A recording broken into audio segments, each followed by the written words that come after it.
All right, folks, another fascinating day here in Durham, North Carolina. Just got really energized by my good friend Brian Shulman and the things he does with Voice Your Vibes over there in California. His buddy Tim Sohn that does that whole kind of things. The company is called Voice Your Vibes. It's actually shout out Saturdays and What's Up Wednesdays that they do in terms of their programming. But I was on there along with some other people. As a matter of fact, when I just left, Reverend Carl Watkins was coming on talking about some of the things he's got going on, including being in school. So definitely that's going on. We've got some Marines that have been rolling here through North Carolina. And of course, people are still talking about the vaccinations and things of that nature. And of course, we've had people talking about us pulling out of Afghanistan and a number of other world issues. Biden gave his talk on yesterday. And of course, there's still whole debates around the mask, around the vaccinations, around a number of other things in our society. But this is the online dinner party where we have all kinds of amazing guests, all kinds of amazing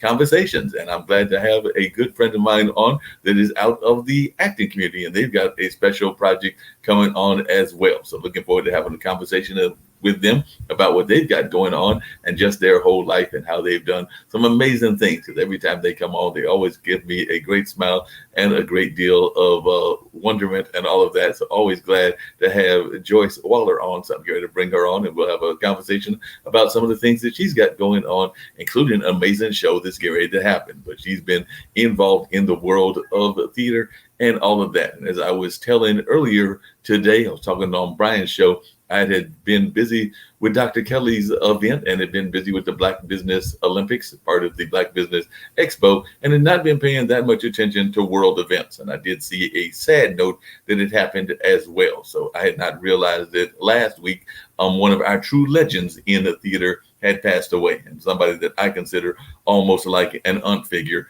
and all of that. And I remember ever since the beginning days of the National Black Theater Festival, going down there and running across various people. One of those people that I always loved seeing, she was always encouraging me in my own writing when I've done creative writing and things of that nature, and also just encouraging me by checking in on me. And that was the legendary Mickey Grant. So I definitely want to give a shout out to losing Mickey Grant. That was definitely a great loss to our theatrical community. She did live a nice long life. I think she made it into her early 90s and all of that, but she was truly a figure that will be missed by many in our community. And I'm sure that even Joyce may have some thoughts and reflections on that as well, because I know that Joyce is also somebody that studies not just being a performer, but also studies the history of theater as well. So I'm not trying to be too much of a Debbie Downer, but I did want to bring up that loss that we had as well. But I do want to hear what Joyce has got going on, and maybe even if she has some reflections on Miss Grant. So I would definitely bring her up as well. So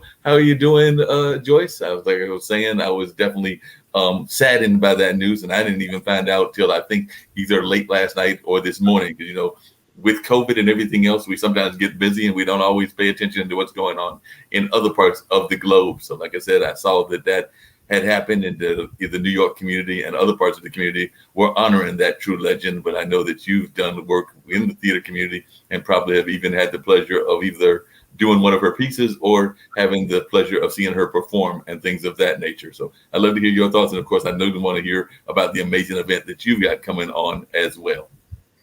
Well, we have an amazing event coming on September 25th, 2021. From 9 a.m. to 4 p.m. at 1410 Inglewood Avenue, and that's over in Waltown. Okay. We're at the Burger King, and we're going to be helping a church that's over 100 years old raise a roof. They never had a new roof since the church has been built, so I took it on as a community outreach program for myself.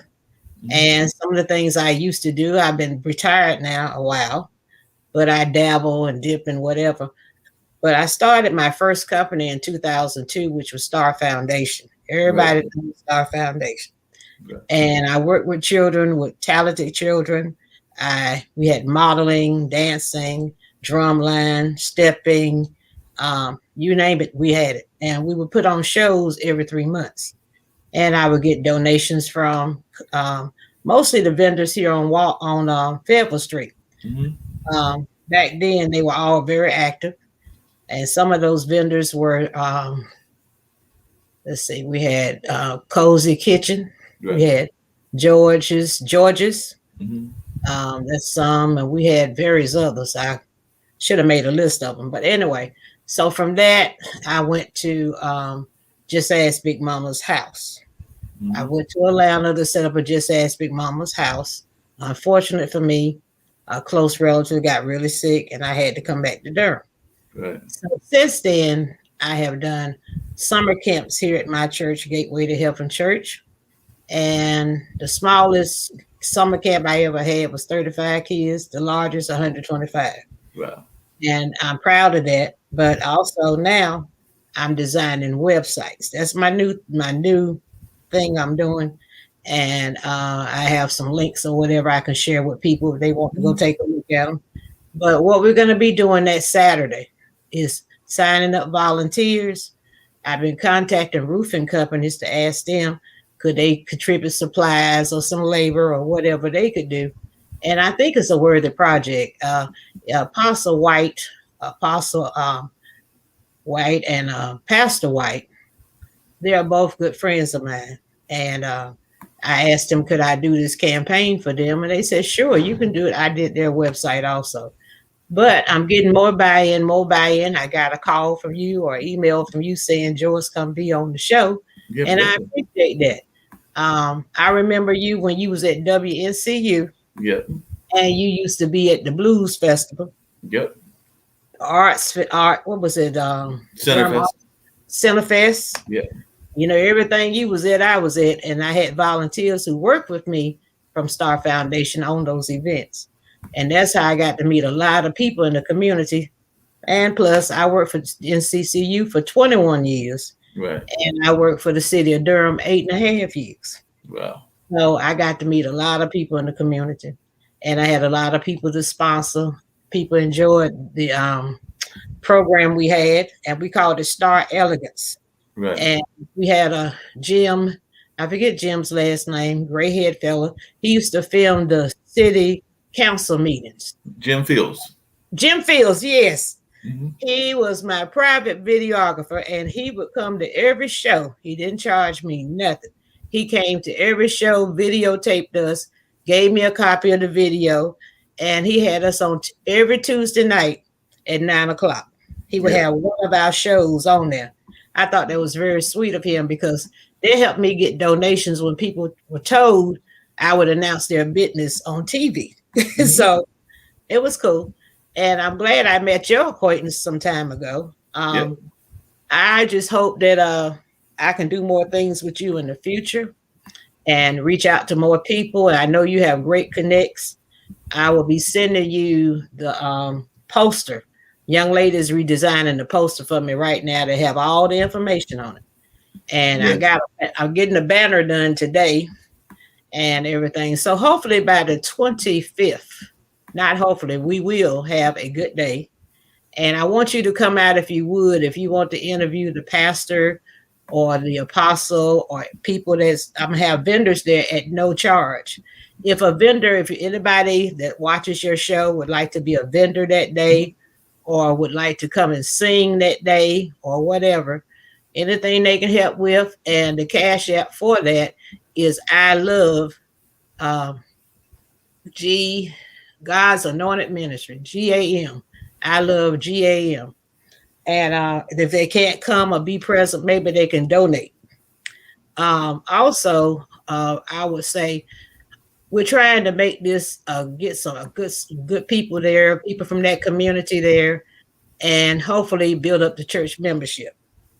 Yeah, that'd And, be great. and If we can build up the church membership. That would be amazing if we can get that yeah, going up greater and everything. You've also been doing some of the creative stuff as well, because I know that you had been doing that whole Just Ask Big Mama kind of thing as well. So are you still doing that? And is the Star Foundation still going on? And when did you feel that you first got involved in the creative world and started doing some of these creative things that you also do? In 2002, I was asked by a close friend of mine who back then owned the Jersey Mikes. His name was Mike Vanderveer.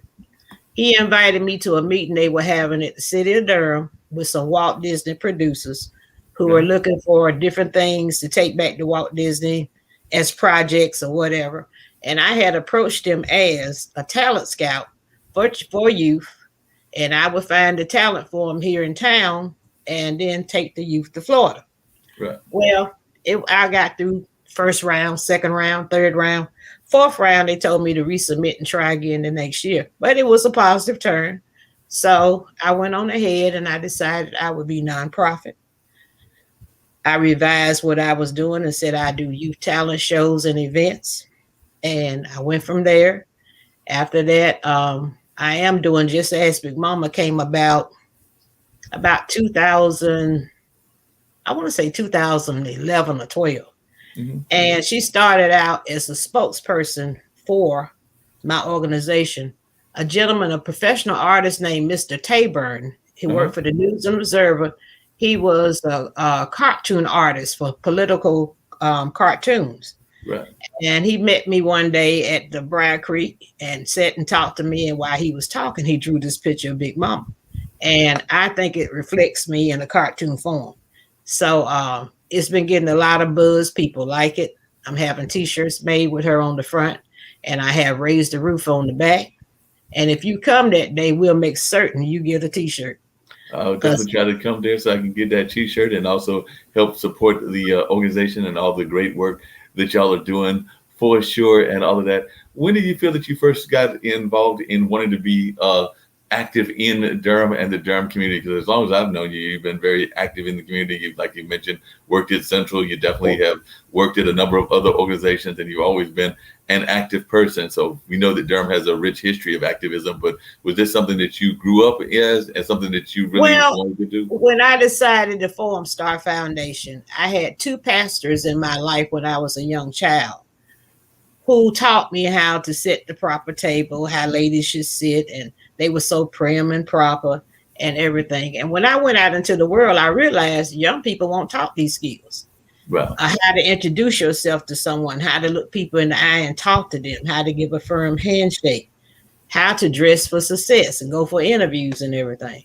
So I was also teaching that to the young people, the teenagers, how to dress for success, public speaking, and how to do an interview. And we would do mock interviews with them and let them, and I would grade them afterwards and tell them how they did, if I would hire them or not. So that was one thing I did. I also did Go Green Gardens for kids to grow their own little gardens. I had a STEM program at one time for children after school. And right now I'm putting it out there and I hope God will bless me with it. But the old Church's Chicken building on Fayetteville Street, I would love to get someone to help donate that building or something so I can turn it into a community outreach building. I want to have a center for senior citizens to come and help get paperwork filled out. People can come in there and teach them about insurance, or they can come and help them with tax forms or just anything seniors need. Meals on Wheels. They need a nurse to come to their house to see about them. We'll have contact with agencies to do that. For the young people, we want to have homework assistance. And we also want to have counseling for children that have kind of rough pasts or living situations. We want to be an advocate for kids also. So both of those things is something I feel very good about that I've done in my lifetime. And I try right now all I can to help anyone who needs help. People call all the time, want help with this, help with that. If I can't help them, I know who to direct them to. So I enjoy being knowledgeable about things like that. But what I really want to do is get back out there with Just Ask Big Mama. I want to work in the public schools as a reader to children grades 1 through 6 and dress up like Big Mama, go to the schools. I was going to have an antique car to drop me off, and the kids could follow me outside and get gifts out the trunk of the car. These are some of the visions I had. And so I'm thinking they're slowly coming to fruition. So I like that. I like that idea of the antique car. Yeah. I mean, I'm serious because I know that I can talk about a minute, but the point is this: I really enjoy working in the community. And I had my own Just Ask Big Mama live thing on Facebook. But I'm gonna need you to show me how to do this particular one. I like this better than Zoom and everything. Oh yeah, we can definitely do that. It's very easy, and like I said, it's definitely even a way that you can get programming done at the Ask Big Mama, so we can even bring that platform to this network that I'm part of, so we can even have like whole conversations doing that. So that's something that we can definitely Oh make yeah, possible. I would say what I had vision Big Mama doing was when people ask, like I said, just ask Big Mama, ask me a question. I'm gonna answer to the best of my ability. Then I'm gonna direct you to a professional who does that. Right. And for that, I was hoping that they could at least donate $1 or something to help with the cost for trying to keep kids in t-shirts, books. Want to take them since the COVID came along. It slowed me down because normally I would have a children's trip once a year. I would go to what is this, Carowinds or up north, Kings Dominion, places like that. Some kids had never been to. Right. And we take them skating. We take them to Durham Bulls ball games. I used to get free tickets for the kids. Anything dealing with the community. And also when it was volunteer opportunities, I would allow the children to come with me and volunteer. So they really enjoyed the program. Some of them now, I started with some of these kids, they was 8, 9 years old, and now they're in the 20s. Right. And they see me out and they holler, "Hey, Big Mama." And I look at them and I say, "Sweetheart, do I know you?" "Yes, I was in your program when I was 12 years old, or I was 13 or whatever." And they never forget me. And so that makes my heart glad. And I'm happy that God directed my steps and gave me a vision to work with children. Because I have no kids of my own, but I've always been the favorite aunt of my family because kids get spoiled by me. But I want to also let them know I am available. Like I said, if they need help with a community outreach event, they can call me. If they want me to help them with doing a website or making posters or whatever they have a need for, they can email me. And I'm just looking forward to getting some vendors here today to say they'll come. It's no cost to the vendors to set up. They can just email me at justaskbigmama@gmail and let me know they're coming, what size, lot they're going to need or whatever. And we're not going to charge them, but we're going to ask them to please make a donation to the cause. So I know that you had also reached out to the universities as well. How is that effort coming to get them involved? Because we're fortunate enough here in Durham to have a lot of universities. Well, I haven't heard from Duke. I haven't heard from Duke, UNC, or NCCU. And normally I used to contact the volunteer centers of all 3 schools. Right. And Duke was very fast in sending you students, though. They had students that want to volunteer all the time.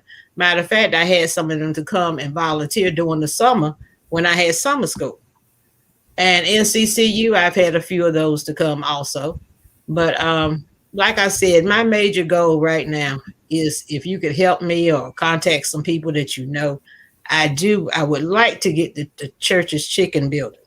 Right. And it's right there in prime location.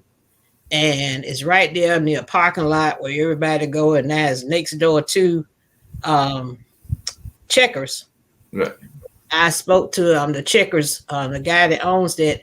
I spoke to his mother. She's a McLaughlin. And we talked for about an hour. She's real sweet. And I told her my vision about getting that site. She says, "Well, I'm going to check into it for you because I don't know who owns that, but I'll check into it." I said, "Well, I appreciate that." So anybody out there can lend me a hand or send me some help or want to make a donation or whatever, I appreciate it all. And like I said, I have an office here in my home.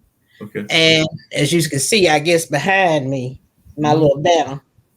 And I also have a conference room in my house. So when people make appointments, they can come here and make an appointment and come see me in person. We do follow COVID rules. I do wear masks and we do have hand sanitizer, but if they've been vaccinated twice and they can show me a card, we don't have to go through all that because I've been vaccinated twice. Right. But I just don't know what else to tell you. I'm just so excited, just so elated that you thought enough of me to invite me on your show because I know you be having really, what's the word?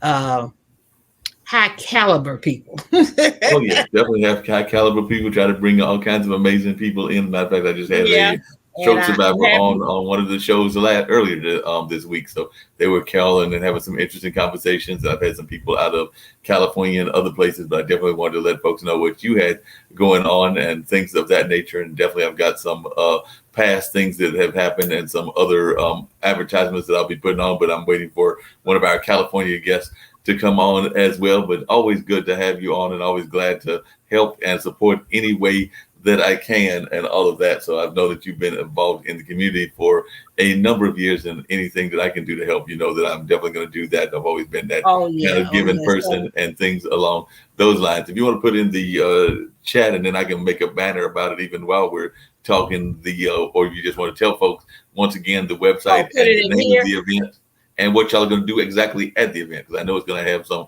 various kinds of activities. But if you want to give them an idea of all of what will take place at the Raise Your Roof event, because I know a lot of times people want to know what are they coming to, and it does sound like a great cause, because I know a lot of times um, a lot of our churches, whether they're older like this one is, or even some of our newer churches, have gone through a state of disrepair, particularly when many of the churches are not, unfortunately, having services in their venues because of COVID. But hopefully, we're going to be getting out of that within the next, hopefully, months and no later than a year or two, so we can actually move back to being at in-person events. Because I know even on the organizations that I'm a board member of, like the Carolina Theater, there are some things that are in person, but not as much as we would like. So we would definitely like to have more Okay. in person events, but we also have to follow those COVID rules. And of course, they're constantly changing. Well, I would like to do a segment with you in the near future, and maybe a week or so prior to the event. Yep. I would like, if it's possible, we could just have people to call in and ask me questions and stuff, so I can get a feel for who wants to come. They want to be vendors, whatever. And I'm also going to shoot you this chat. Okay. But I appreciate you having me on today. Yeah, we And can definitely do remember that. me And from I'm glad way that you were back able. when. Yeah, we're glad Remember that me you from were able way to make back it when. on there. And if you put that chat on, I'll definitely have the banner up. And as I continue some of the conversation and wait for some of the other guests, and I know that you do those lovely voices as your character as well. So the next time they may get a taste of the voices, as well as sometimes I know that you will come dressed up as you said as well. So they get the full rendition of what Well, hopefully the Nick. next time I'll be dressed as just Aspic Mom. Exactly. That would be wonderful. So we'll try to make that happen the next time so that you can have that whole conversation with our audience and all of that. But definitely wanted to give folks an opportunity to learn about what this amazing event is and everything. And I'll definitely continue our conversation with letting folks know how they can participate in all of that. So definitely look forward to that, and look forward to having more conversations with you. And if you just need to leave the studio, I'll wait for my next guest to come in. But always great to see you, Joyce, and look forward to seeing many more conversations with you, and definitely even possibly bringing your character into our platform here, because this is a global platform. I know they actually had a show that was puppet oriented that was coming out of South Africa, and that was going on all of last year. And then, of course, they were having things going on with COVID and other things, but that show is on hiatus. But they are hoping, I think, to bring it back at some point, along with Alexandria May, who is a music star. She's kind of like the Taylor Swift of that particular country. And then my buddy, brother Mike, is doing his Mind Closet, which is actually a spiritual show. And he does that every Friday morning. And that's coming out of Nigeria. So they've got shows and participants, because I know that Shaquille comes out of Australia and Rakesh out of New Zealand, more as participants than show hosts. But we've got a number of folks that are doing truly great things, both here on in the United States and in the Durham area, but also on a global level as well. And some of those folks don't mind investing in projects outside of their area. So I might even Well, be that able is so to talk to sweet. them and see what they are able to offer as well. Okay, so I just click on now stop Mike and Cam, Yep, that'll work. and then I. Yep, that's it. That's exactly what you had to do. But that was a great conversation and everything, and definitely enjoyed having her in there, and definitely enjoyed her sharing what she was having going on and all of that. So definitely that is some of the amazing things that Joyce Waller is doing, and that was part of the Raise Your Roof activity that is going on. And of course, we'll be talking more and more about that event as we get closer and closer to it, and as she's able to follow some of the other things that are happening as well. So that was a little bit about that particular activity. And of course, she's had some amazing things in that regard. So that being said, it was been a great conversation, and of course, I'm looking forward to having her come back in the near future, doing those voices and doing the character as well. So that's some of the things that are happening, and I'm also waiting to hear from another guest that has told me that they might be joining. I did hear from Special K, and Special K said that she was not going to be able to make it because of some things going on. She's just now starting school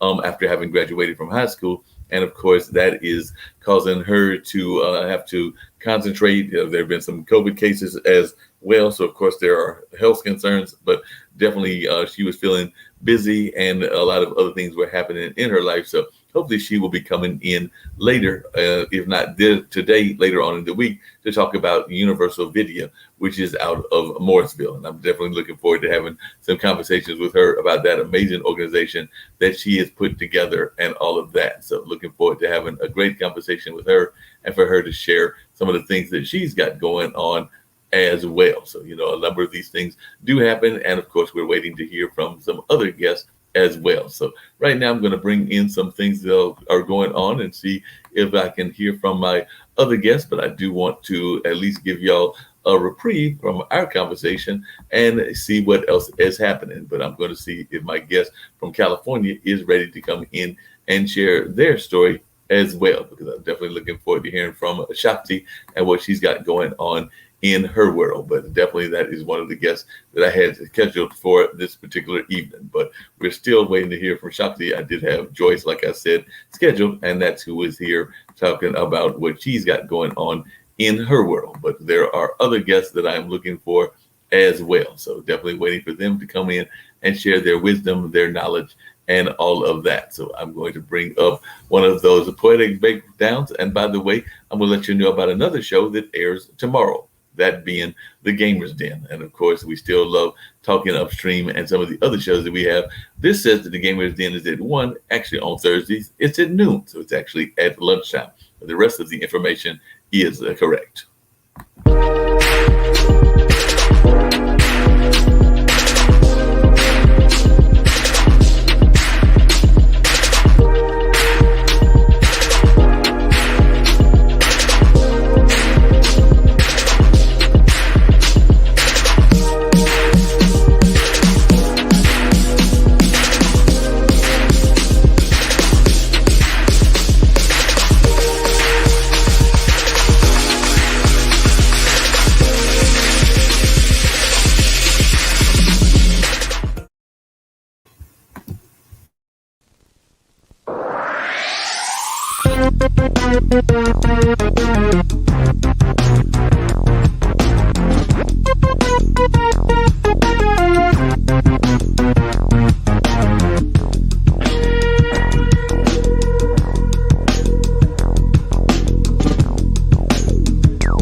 All right, folks, we still got some more things going on. And of course, I'm going to come back with some LinkedIn news in just a matter of a minute or so, but definitely wanted to share some of the other things that were happening in our world as well.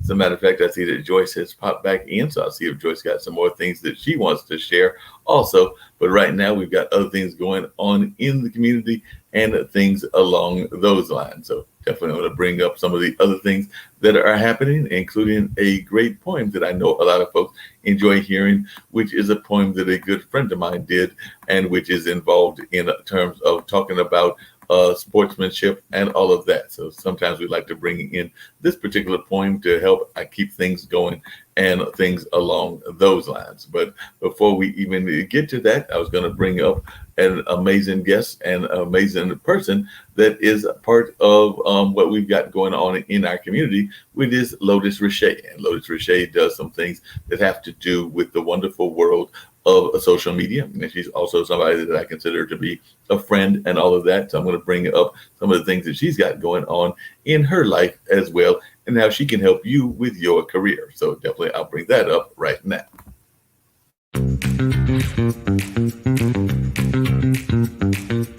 It's time for you to to start bossing in social media. For all your social media needs, you've come to the right place at the right time to get your website designed, landing page, social media platforms, and get the training you need to get in front of the people that's ready to buy your products and services. Let me train you with StreamYard, Zoom, Clubhouse, and much more.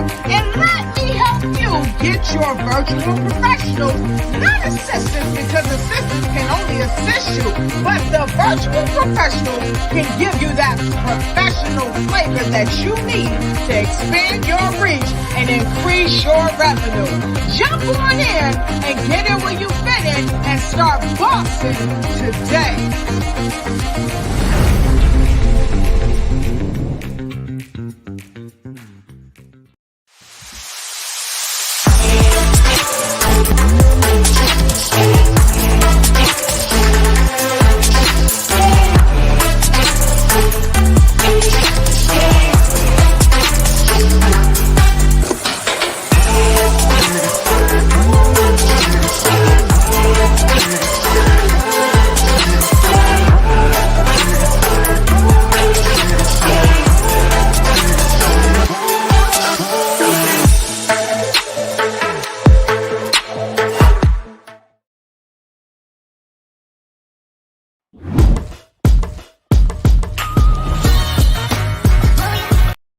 Hi, I'm Dr. Vanda Wilson Warmack, also known as Queen Vanda. I am the CEO and founder of ePastorsNetwork.com. I am the spiritual guidance ambassador of the Genius is Common movement. Also, the writer and voice behind the Queen Vanda Power Nuggets. I invite you to share your stories with us.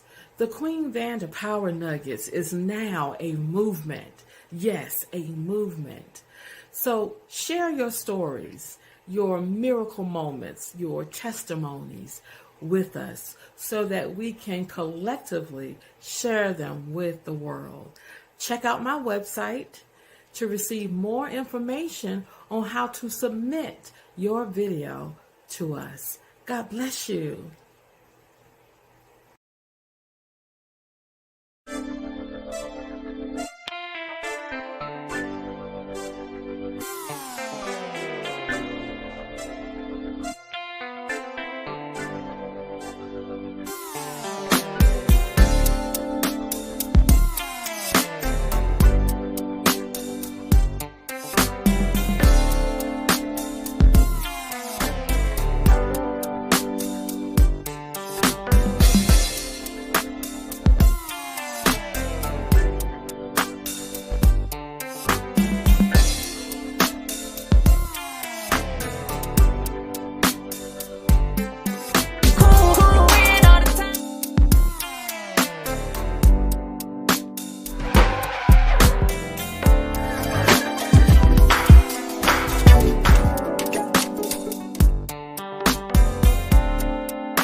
Just a little bit of the amazing guests that were featured as a part of the Black Business Olympics that Dr. Eric Kelly helped put together and actually was the mastermind of. So definitely he was truly the mastermind of that great event and everything. And of course, that was just some of the folks that were featured within that. And of course, that took place last week and it'll be back your way in the month of November. So that was a truly wonderful event. And I had the pleasure of being the remote engineer for that. So thoroughly enjoyed that. And it was a lot of great work. And that was Harold. That was his company is doing a lot of great things in the community. And of course, there was also Kimberly Stewart, who is doing some stuff with a virtual mall. And of course, there was Vonda, who is a spiritual advisor and things of that nature. So that was just some of the things that were taking place in the community and a lot of other places as well. So definitely that was a truly amazing event. And I know a lot of folks were thoroughly enjoying their time checking it out. And we're definitely glad to be participating. And that doesn't even count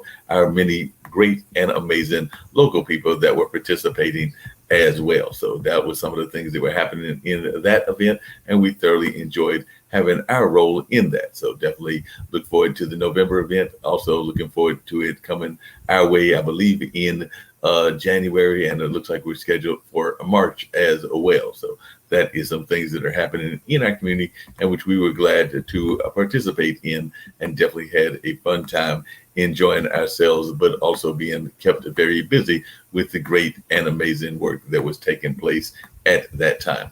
Like I said, we love having some poetic and prose breaks as well. So we're going to bring in this particular poem, and then we'll come back in with some news from the wonderful world of LinkedIn.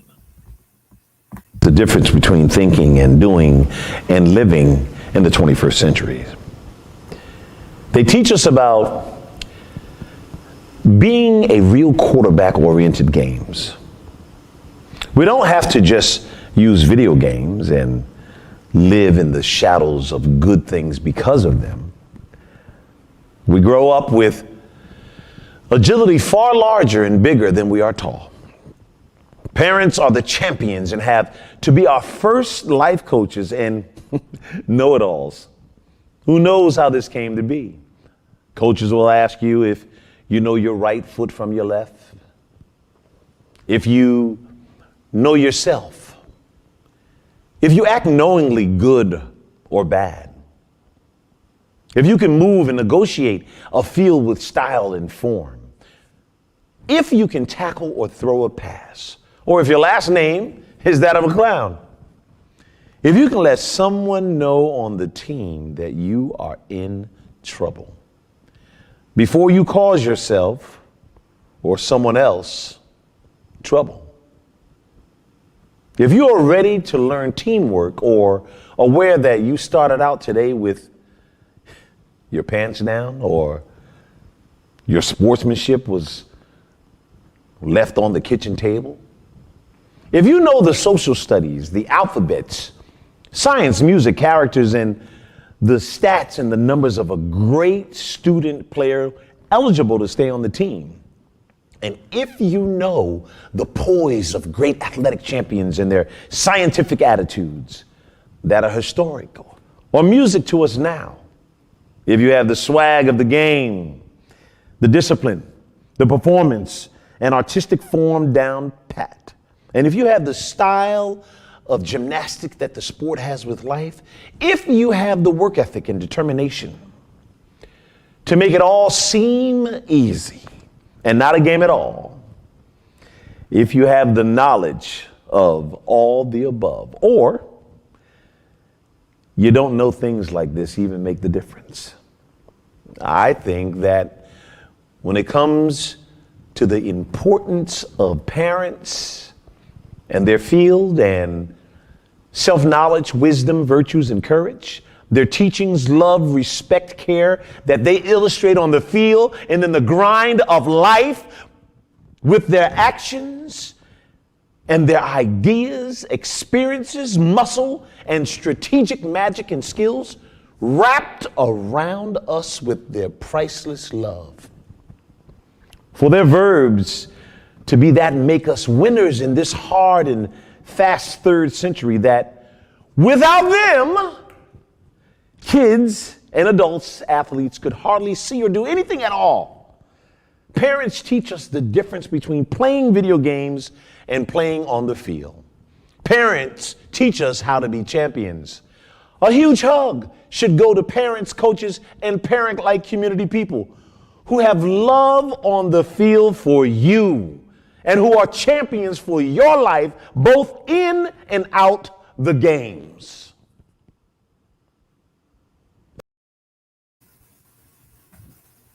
Yep, that was a very powerful poem about leadership and about things along those lines. So definitely it was one that I'm sure a lot of people could relate to, and they could definitely enjoy thinking about how it reflected with them and all of that as well.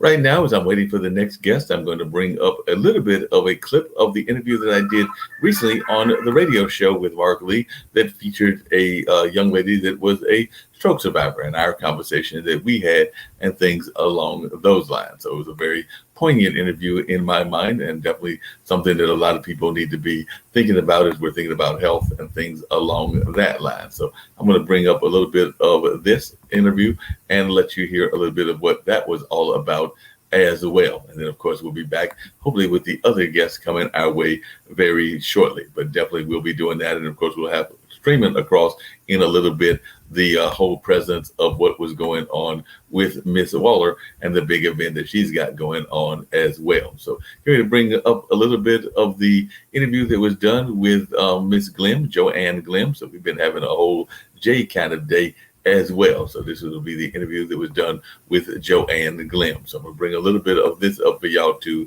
check out, and then we'll be back later in just a matter of minutes or so, as I said, with some information about LinkedIn. But I do want to share a little bit of this interview with y'all as well. I thought it was definitely fascinating, and I think that y'all enjoy some of this going on as well as you check out what this particular interview was all about. So looking forward to bringing this up and letting y'all hear a little bit about what Joyce Glim had going on as well. So if you hold on, we're getting ready to bring that up in just a matter of a minute or two, and you'll find some more fascinating conversations going on in this regard. So hoping in this day and time that we live in. So I'm going to bring in Joanne, share some of her life, and hopefully we're going to learn a lot of fascinating things about what's happening in her world. So right now, I'll bring in Joanne and see how things are going where she's at. How are you doing, Miss Glim? Glad to see that you were able to come in and join me on this show. You always have some amazing things happening. I know that you have definitely been a survivor. That's part of what I found out when we had reached out on podcasts and all of that on podcast guests. They've actually been a great resource for me. And actually, I just found out that one of my friends actually knows the owner of that service. So she was telling me that she's known him, I guess, for a while, and was telling me how they have even bought one of those other services, that being Potted, because I know between the two of them, I have found some truly amazing guests, yourselves included. So definitely, I'd love to hear more about your story and more about what's going on in your world, because so many people are oftentimes fascinated by great individuals that are doing amazing things. And I know that you are also a podcaster and an event speaker yourself. And I definitely know about that concept of being in radio, in the media, and actually grew up in radio and media. Because I like to tell folks, my folks decided when I was a preteen that they wanted to start a radio station because they were not seeing enough of the voices that they would like to hear, whether that was African American voices or Native American voices. And they also were not hearing the music that they wanted to hear, which was jazz music. So there had been a jazz station in the community, and there's now a couple of great jazz stations in the community, but there was a time that there was like a void and they were not hearing that music, and they were definitely not hearing it enough on the radio. So in the late 70s, so like right around Independence Day and around 76 or something like that, they decided to go on the air with a station that stayed on for about 11 or 12 years into like the mid to late 80s. But that's where I got my love of radio from, and have kept it all my life. That, and also being a fan of print journalism and even television journalism. You know, we recently lost Ed Asner, the great actor and everything. And I'm not going to lie, I was a big fan of both the Mary Tyler Moore Show as well as the Lou Grant Show. And that even probably pushed me to do some of the media things that I've been doing over these last several decades. So love to hear more about your life, but that's a little bit about me. I was fascinated when you were talking about the radio portion of it, and especially when you mentioned jazz, because that's where I got my start. I worked, in fact, it was my very first job that I had, and it wasn't planned for. I lived in Chicago at the time, and I was supposed to meet a friend over at Marshall Fields. She had set up an interview for me for a job that she had, and they needed one more person. Right. But the day was on St. Patty's Day, and getting across the street on St. Patty's Day is impossible because of the huge parade downtown Chicago. So I was basically on one side of the road and she was on the other. So as I waited, I picked up a newspaper and read an article that they had interviewed Bert Burdine, who was very well known in Chicago. He had worked for WCFL for a number of years. And at that time, he was working for a radio station that was fairly new, called WSDM. And that stood for smack dab in the middle, because that's Well, where call letters were, was 98.6. And so the station was an all-girl jazz station. oh wow. And we loved it. I mean, there were so many just amazing talents back then. When you're talking jazz and the blues, and it was a wonderful time to be in radio.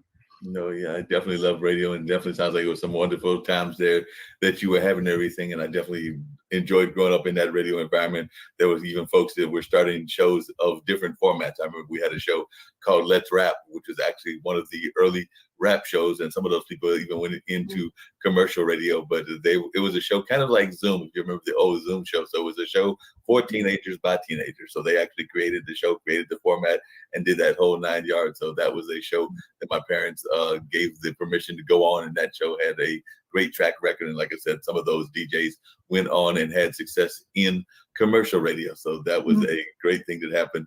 I just finished doing like an expo recently. It was an expo that was going on for a week, and I was engineering it. It was actually in the African American community. It was a virtual expo, but I saw that you have a Scottish Terrier dog and everything, and you will enjoy this. There was a young lady on the show that was displaying a virtual mall kind of environment. So she was displaying the virtual mall environment, but she decided not to, for whatever reasons, to show her face and just showed like an avatar. And then she gave a display of what was going on at the mall.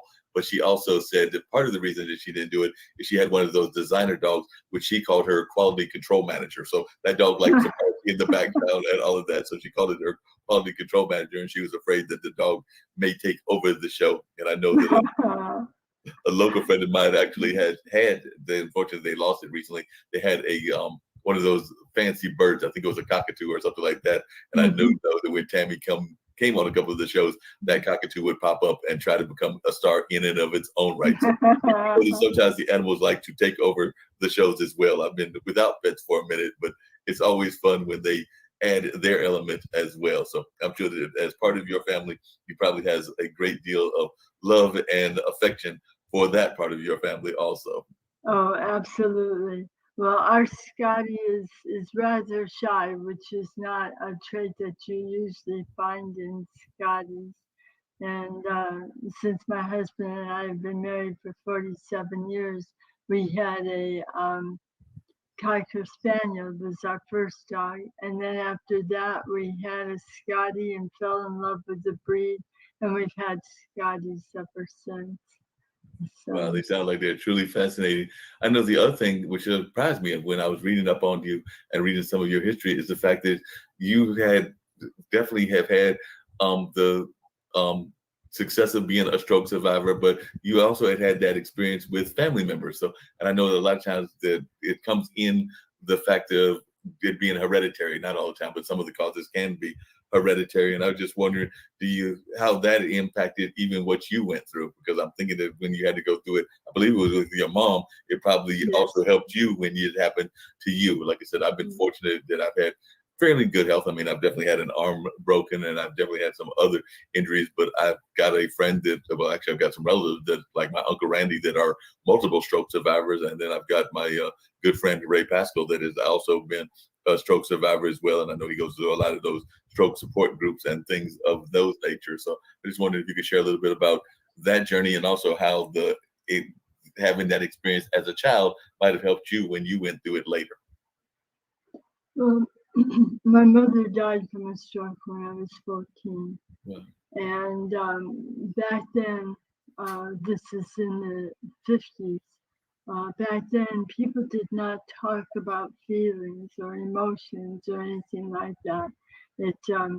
I don't know why, but they just did not. And so I was 28 before I finally realized that I did not kill my mother because I was a 14-year-old precocious, very mouthy teenager, Right. and that there were other things that were in play, such as overweight, smoked 3 packs of cigarettes a day, worried about everything. And so I think those took precedent over my age. Um, it was very difficult, and I kind of kept my most emotions in check for a long, long time. And my mom, I still feel her around me. If I'm, concerned or I'm having difficulty with the problem or whatever, I feel her presence. She was, even though we only had 14 years together, she was very good at explaining life and giving me the information that I needed at the age that I was at. But yeah, that was a very difficult time. Now, because of her background and because her stroke um, had a lot of things that she had done environmentally that were not good for her, um, I felt that I would never have a stroke. My blood pressure was always low. Um, I ate healthy. I enjoy healthy food. I'm not one for a lot of sweets and things. I like fresh vegetables and fruit and a little bit of meat. So, I was ahead of the curve on that. I never smoked. I never drank. I had half a Stogian fizz on my 21st birthday and swore off alcohol right then and there. I did not like the way it made me feel at all. And so I never considered that I would have a stroke. But mine was a hemorrhagic, which means that one of the vessels in my brain was weak, Right. and there was a small tear in it, and that's what caused it. And I was blessed because it was very slow. So when the blood pushed into the rest of the brain, it pushed the brain rather than making pieces break. And so I was totally paralyzed on my right side. I couldn't speak properly. I couldn't see properly. And it took probably about 3 or 4 months and close to a year to regain a lot of the things that I had, and probably another year after that to regain my strength. Um, Wow. Wow. What are some of the coming back to your mom and even her, what you went through with her? What are some of the life lessons? I know it was only for 14 years and everything, but what are some of those life lessons that she taught you that still resonate with you even to this day and with what you went through as well, or maybe even helped you just kind of have the guided life that you have had? So definitely, I was wondering what are some of the early lessons that still resonated with you that you got as a young child that you now still maybe carry with you even well into your adult years? I never thought about it that way. Thank you. That's a really good question. Um, I think one of the things that was not only her words, but her actions. Mm-hmm. And one of the things that she always impressed upon me is that you're not here to live your life only for yourself. Wow. And you're not here only to gain riches for yourself. You're here to help other people and to serve God. And I always took that to heart. Now, God and I we had kind of a rocky situation. I was very angry at him after my mother died, because how could a loving God take a mother away from a young child? Well, Right. it took me a long time to come to terms with that. And there were a few other things that are personal that I'll keep to myself that happened throughout life where I would have this anger return, and then something in life would show me that this was meant. If I was going to gain this strength and the knowledge that I needed to move on in my life, I needed to go through this step as well. You Oh, know, yeah. it's truly a learning process living in this world. No, I can definitely believe that life is just a learning process in general. I know I was on a Clubhouse Room, which is that popular app, yesterday, and it was actually kind of one of those people in the film and entertainment industry, but it was kind of like one of those live your field of dreams and manifest type rooms where you're manifesting your dreams and trying to create them in a positive way and all of that. And it was quite fascinating. There was everybody from a hair designer to a person involved in the puppetry world to, I think, a couple of musicians and others that were there as well. So it was a quite deep conversation. Matter of fact, Consuela, who's out of Canada now, and I think of Filipino descent, is actually an actress, and she's gone through some health issues as well. So definitely, it was just a fascinating room, and we were definitely bonding and connecting, all of us in the room. And it was one of those smaller rooms. I think it might have only been maybe 18 of us in the entire space, but definitely it was just us spreading a lot of positivity and a lot of love and support toward each other. And I do think that support is very much important, even when folks have these strokes and everything. Like I said, I mentioned earlier, my friend Ray Pascal, who I've known for years, he was a rental coordinator at one of our local theaters, and is still around and still doing some great work in the entertainment world. But I remember when I first heard of him having this stroke, being kind of like shocked, because he was such a vibrant and busy person, and it was always involved in things, and is still involved in things. But I remember just getting that notice from, I think, a friend of mine, that my buddy Ray had this stroke and was not expecting that news. The same thing when my uncle Randy had his, because I think I got that and might have been walking to work or walking somewhere, and I want to say it was my cousin, his daughter, that had called me and told me that that was going on. So just from your own perspective, what was it like to get the support and the support that you got from your loved ones, whether that was your husband, whether that was your kids or whatever? How important was that support when you had your own personal stroke? Because like I said, I know definitely, not having had one myself and everything, but I've been among friends and family that have had a stroke. So I was wondering, how important was that support that you got from them? For me, it was very important. It meant the world, because I was in a rehab center for 3 months, learning how to do everything all over again. I was wheelchair bound. Um, I couldn't hold anything in my right hand, and for some reason, I could never remember that. So every morning, I'd try to brush my teeth, and my toothbrush would fall in the sink, and there was no way I was going to retrieve it.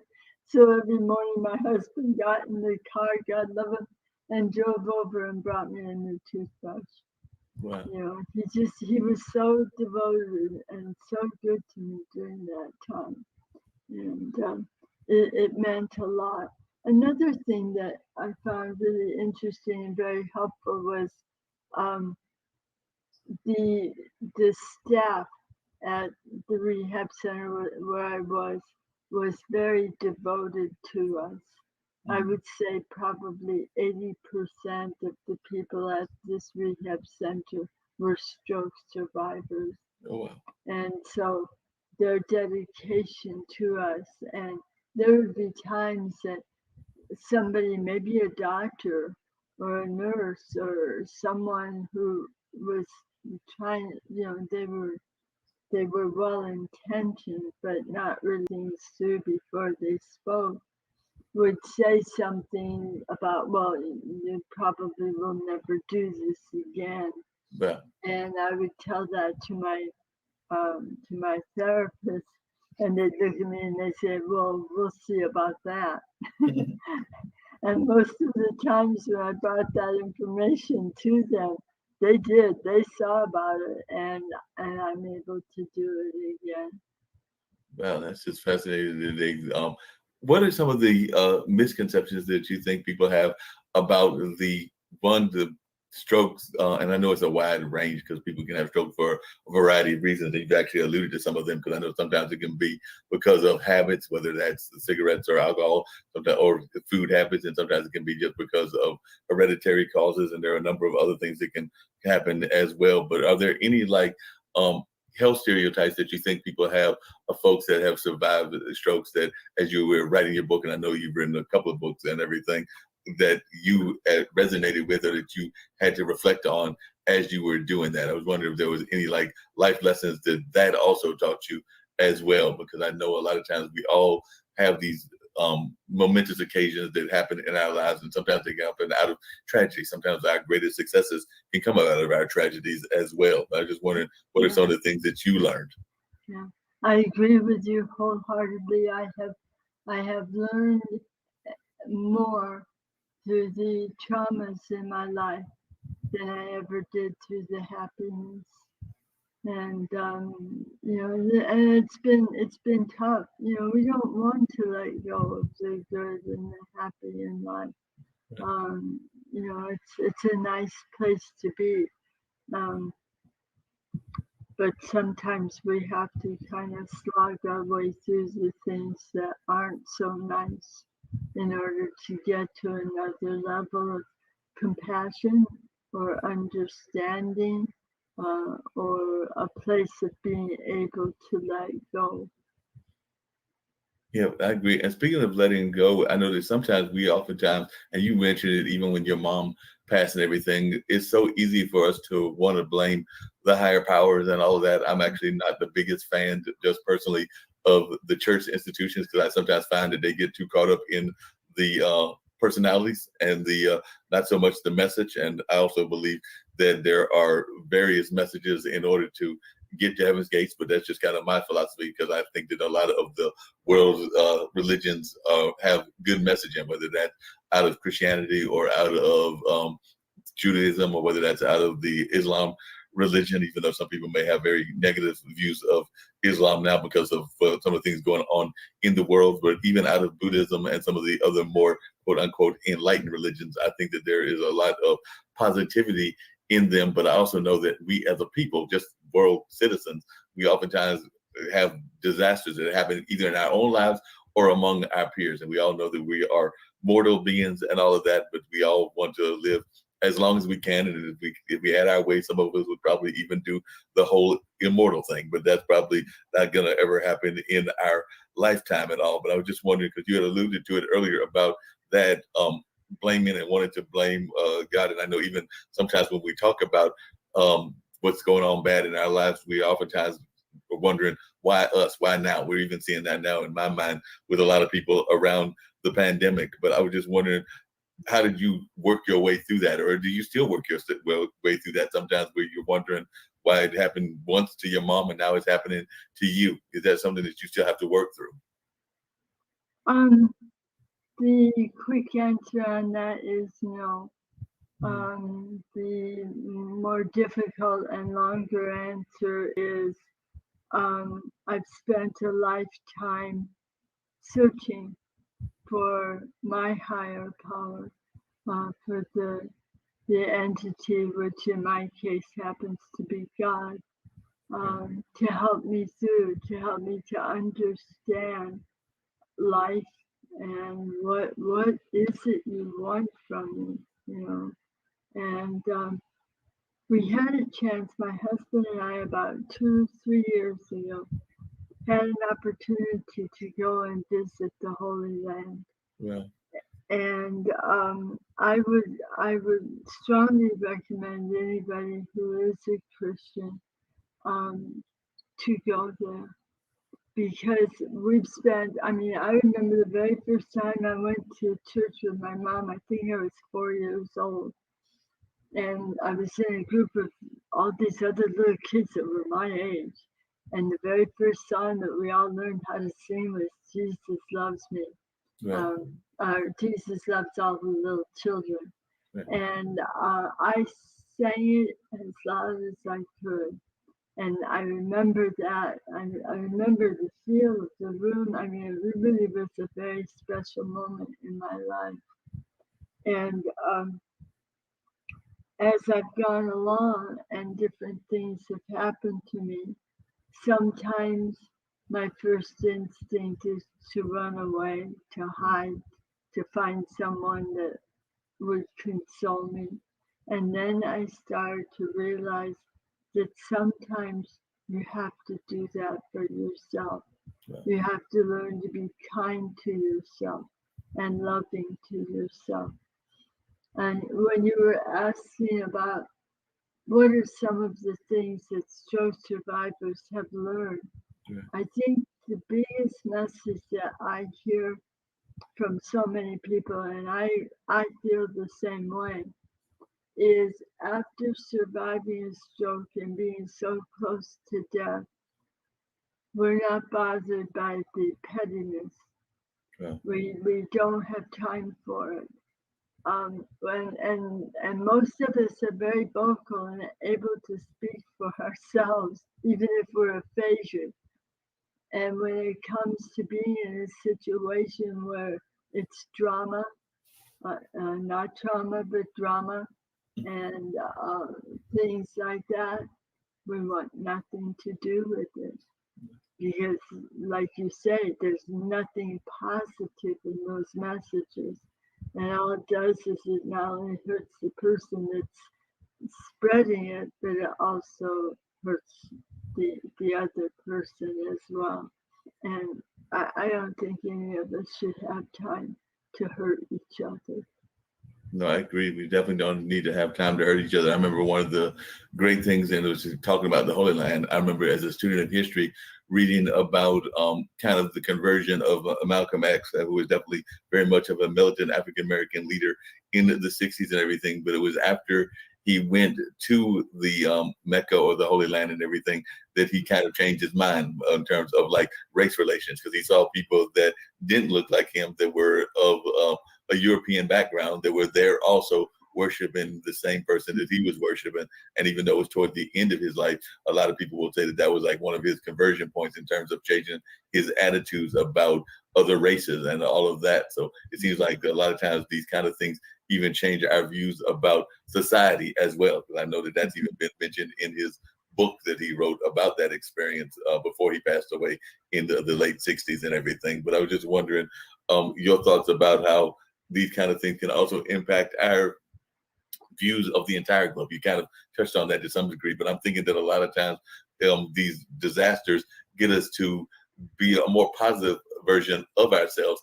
One of the things that I've talked about on this show before, and I'd love to hear your thoughts about this, is I think that not so much personal disasters, but like world disasters cause us to do what you as a stroke survivor and other survivors do as a general rule, which is kind of like have a deeper empathy, a deeper love of what's around you and of the mankind and everything. Whereas I think that that happens to a lot of people that have gone through suffering on a personal side. I also think it happens when it happens on the world stage as well. But unfortunately, we as people have this bad habit of letting it happen and being very altruistic when it happens, and even doing that for a while. But then after things start calming down, we go back to our negative habits of being at each other's throats and not having that moment. Like I remember when Katrina happened, and I know we just had the 60th anniversary.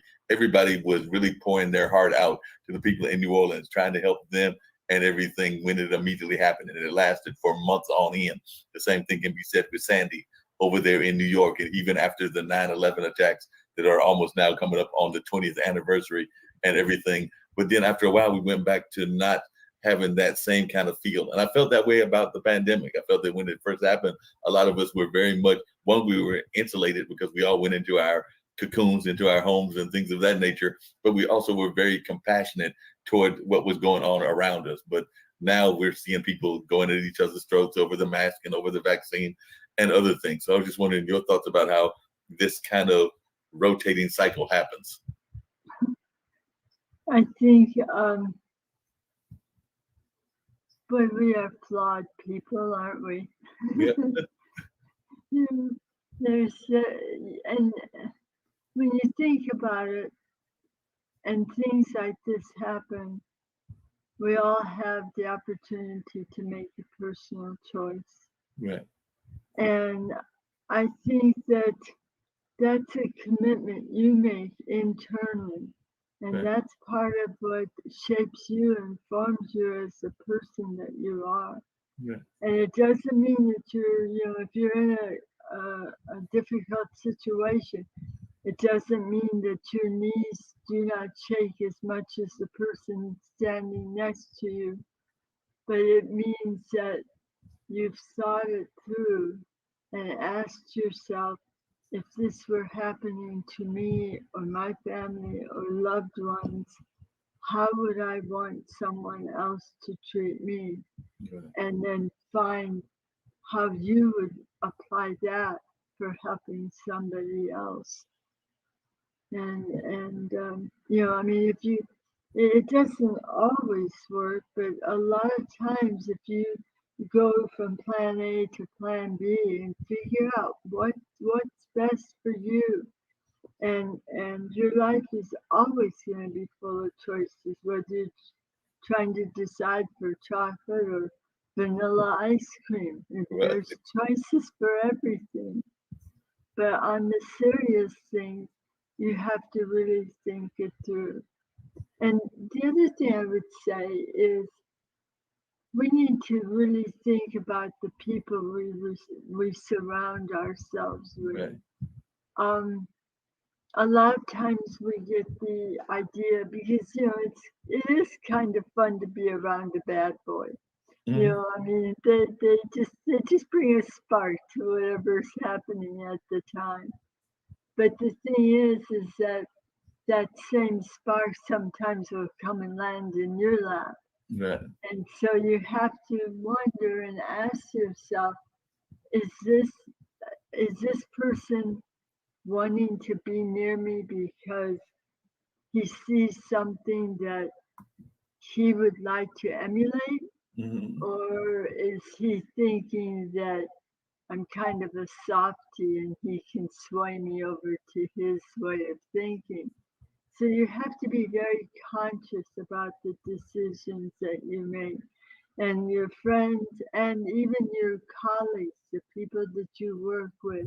You have to really consider where you are in life and what you want to do to make it better that way.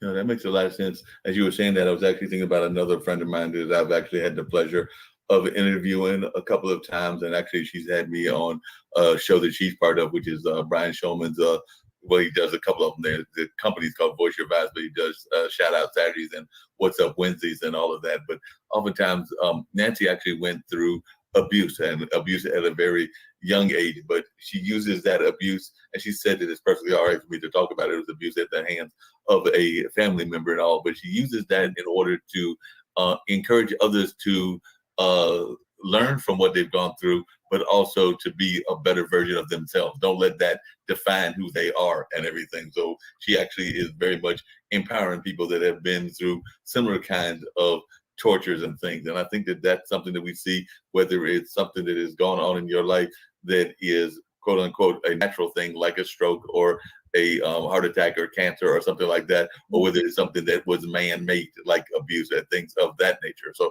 I was just wondering your thoughts about how you have used this horrible experience that you've had in order to empower others.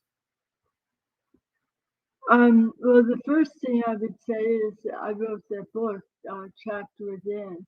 Um, I wrote that 4 months after I got home from the stroke itself. And my hand was very weak. My ability to search out the words that I needed wasn't quite up to par for writing professionally at the time. But I wanted to have that experience expressed in that way because I wanted people to feel the rawness of what happened. I didn't want to go too far ahead of myself when I wrote it so people would say, oh, well, she was fine, everything turned out well. I wanted to write it each chapter as it progressed so that you could feel and understand the fear, the confusion, the depression, of those first few months of trying to regain yourself because you lose everything. And that's one thing I do have to say about the people that were around to take care of me, whether it was family or friends or the people at the facility where I was. Nobody ever took away my dignity. And I know that there are a lot of places that do. Unfortunately, as far as facilities go. And the one word of caution I would like to leave with everybody is you have the right and the ability to find a place that treats you like a human being and doesn't warehouse you and helps you to get back to recovery. So if you need to find phone numbers or whatever to get yourself out of that situation, do not allow yourself. That's as cruel as it is when you're being abused by a family member or a spouse. Yeah, definitely see that. It's interesting you mentioned about some of the facilities, and I know that some of them are definitely, as you said, very high quality and things of that nature. But I do know that as one that has had some elderly citizens, including one that was actually not all that elderly when they passed away and went to one of those centers, that sometimes our hospice cares and our centers aren't always as great as we would like them to be. So I was just wondering some of your thoughts around that as well, because I know here, definitely in the United States, we oftentimes feel that that's like a tear that I have even in my own life. Fortunately, both of my parents are in their 80s and are definitely, well, actually, no, take that back. Mom is actually in her late 70s and dad's in his 80s, but mom would not be going to be pushed into the 80s before her time and all of that, even though it's around the corner and everything. But that being said, I know that, I want to at some point, and I live in an apartment. I know my brothers got a home, and at some point, I'm sure that we would, if they got into the point of not being able to be taken care of, we would want to take care of them ourselves. But that's not always the reality of what society and life dictates to you. So there is the possibility that we might have to put them in something like a assisted living home or a home of age kind of community or things of that nature. But I know that just me personally, I would not be a big fan of that. And part of that may be because I remember my friend, Brother Youssef, who was a jazz great here in our local area. When he passed, I went to the hospice, which ironically isn't that far from where I currently live and everything. And I just was not impressed with the care and was not impressed with the way that the facility was laid out, even though it was connected to Duke, and maybe it's better, maybe it's a better facility now. But at the time I was there, I was going like, this looks like a very sad place and a place waiting for these people to not enjoy their latter years, but to actually almost push them quicker to their destination of eternity or whatever the next destination is, if you believe in reincarnation. Yeah, it's a difficult situation for anybody to be in, and we don't think of it happening to younger people, although it does. But for the elderly, I would suggest, even when you're in your 50s, maybe mid or late 50s, Right. and you're looking towards retirement, make sure that you have something set up for yourself for a catastrophe. If something really serious happens, make sure that you have the appropriate health insurance or something. Find out if somebody will be taking care of you if this happens. It's just very important to plan ahead in order to keep any kind of a semblance of lifestyle. Oh, yeah, definitely.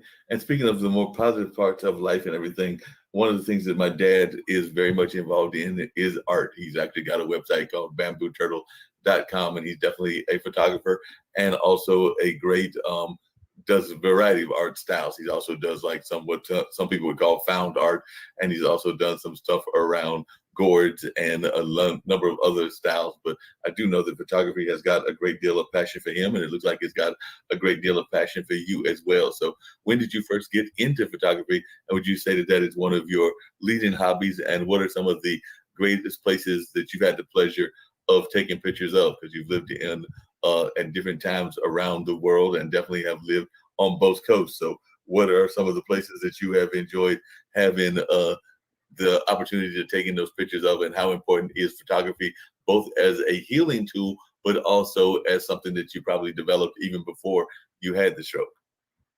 Yeah, when I was younger, I could never afford the equipment, the photography equipment, and I don't use really expensive equipment now, and the equipment I have, I keep for a long time. Is you get some cameras that are favorites, or maybe they'll have a little something that you can do that's a little different than one of the other cameras. So you always think, well, if I get rid of it, I'll definitely need that particular effect. So I better hang on to it. I've always ever since I was probably about 12 or 13, I've always been fascinated by photography. But when I found out you had to use all those chemicals, I didn't like the smell of them. I kind of lost interest in it. But then when I got into my 20s, I just had a little Kodak camera, and that's what I would use. And I enjoyed it, but I didn't really study it. I'm trying to think of when I really was bit by the bug. It kind of snuck up on me. Well, like I said, I think that this is my dad's fifth or sixth career, so sometimes those things do sneak up on you. Because, like I said, I think the ones that I'm aware of is that he started off as a military person in the Air Force. Because actually, when I was born, I remember that. Well, I don't remember, but I was told that I was, taken with mom at like maybe about 2 or 3 months to Istanbul, Turkey, where I was there until I was 3 or so, and so I know from their words about that part of their journey. And then dad came back and was a civil rights person in terms of being involved in civil rights protests and struggles and things around here in the North Carolina area. And then he then went into the radio station, and from the radio station and doing a lot of engineering there, which ironically, that's what he was trained in college, but he was trained in what I consider more like the civil or electrical engineering, whereas, the radio engineering is a whole different kind of game. But he learned that. And then from there, he went on to become a university professor, and now he's an artist. And somewhere there were probably some overlapping of those various careers, and I'm probably missing a career or two. As we often go through this journey of life, we oftentimes have various careers that we go through and various passions. And I know that one of your other passions, which caught my eye, was this whole concept of definitely the handbells, and I've known some other people that have had interesting things. So I was wondering when you got into the handbells, and of course travel is something else that you love doing. So I'd love to hear about some of the places that you have loved to travel to. But let's start with the handbells first, because that's not a common instrument. Most people, when they think of instruments that are instruments of passions, they usually go to the more standard ones like the drum and the guitar and things of that nature. While I do know the handbells are very popular in certain church traditions, it's not like the one that most people gravitate to in my mind. I like any kind of a percussion instrument, and I haven't studied drum, but I have played percussion, yeah, for different things. And I think it's because I've played handbells probably for about 27, 28 years now. Oh. And but I don't read music. And that's kind of what keeps me back from taking it to another level. I'm kind of on the Garanimal stage as far as doing it, and a lot of handbell people are like that, because sometimes if you're playing on a stage and the lighting is darker, it's difficult to read your notes, and you don't want your nose down to your book trying to see the notes when you should be standing up straight and playing out to the audience. And so, but Yeah, a lot of times, a lot of us, what we do is we mark with highlighter, and we'll use, say, like green for the left hand and hot pink for the right hand. And so it just kind of helps us to keep things straight when we're playing. Good. Timing is the most important thing. Oh yeah, timing is very important in everything. And you're talking about the stage, and I've actually got the pleasure of being definitely MC on different stages, and have definitely done a lot of stage work myself. But I've also got quite a few friends that are business coaches and also event speakers. And actually, a past guest we had on here was actually a gentleman who stutters a lot, and he's still an amazing public speaker and all of that. So I was wondering, were you always one that got into being an event speaker and public speaking, or did the whole stroke and the stroke situation be what thrust you into being a public speaker? And that being said, what are some of the lessons that you have learned about being a public or event speaker that you wish others would know? Because I know sometimes I am shocked at some of our politicians and some of our other people in society that are not all that great at public speaking, even though you would think they would be better, but since they have to do it all the time. But I was just wondering your thoughts about being an event speaker, because I know one of my friends, they actually, one of their exercises that they do is they say, don't give that dry introduction that everybody does and everything, but actually give an introduction that tells a story about you, but tells it in an unusual way. Like, I forget the exact order, but it's something about them being like a engineer at age 5, a race car driver at like age 10, and something else like that. But as you hear that introduction, it draws you in, and part of what it is they're showing you how they got engaged in part of their personality. So I think the engineer was that they had actually built something after something had broken, and the race car was that they had actually gotten into a car and, you know, raced a little bit faster than it needed to be run and all of that. So that's what they were using as those examples. And I think there's a third one, but I can't remember which one it is that Barbara uses. But definitely it gives you that idea that it's not that cold introduction that we hear way too often at public speaking events. Well, I think when I actually got into public speaking was when I was working in radio, and on the weekends, because it was in the Chicago market, um, there was always bands that were coming through, and so a lot of times we were involved with those in some way, shape, or form, or we'd be out with the public. One time we were doing a fundraiser. I don't remember for who, but it was we were bowling, and I can remember Ernie Banks was on our team, Yeah. and that was a highlight for me. He was such a nice guy, and Wow. so And you it just Yeah, Ernie Banks. I was just reflecting on that, and I was reflecting on Chicago because the other interest of music that I have that I love is blues music, and of course, I'm a big fan of Buddy Guy, who, you know, I think has discovered the fountain of youth, even though he's not letting us know where it is or how he's gotten it, because he's still performing. And the last couple of times I've seen him performing, he's still going into the audience and still having a lot of high energy. And I know that he's well into his 80s as well. So I'm just going like, wait a minute, that's the age of my dad. And dad's also, I think the dad and Buddy Guy may have both discovered the fountain of youth. But as I keep jokingly saying, I just wish that they would tell me where it is and why they have it hidden so I can get it as well. So yeah. definitely going on, but they are not revealing their secrets. I guess they want to keep it to themselves. But I'm just wondering your thoughts about Chicago and even the blues scene, and maybe some of the great people that you had the pleasure of meeting. Like I said, I've actually introduced Buddy Guy a couple of times, and I've met BB King, even though I've never had the pleasure of actually introducing him before he passed away, and definitely had the pleasure of introducing Coco Taylor and a number of others also. But I'm just wondering your thoughts about blues and jazz, because when I think of Chicago, those are the two musics that usually first come to my mind. Yeah, they're big. They're very, very big. There was a woman that was a DJ along with me at the station. Her name was Wanda Wells. And as white as I am, that's how black she was.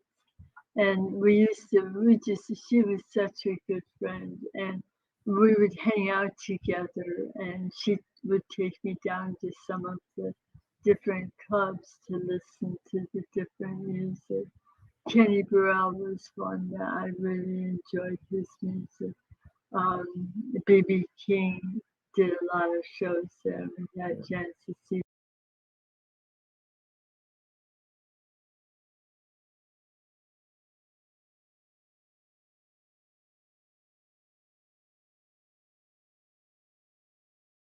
him.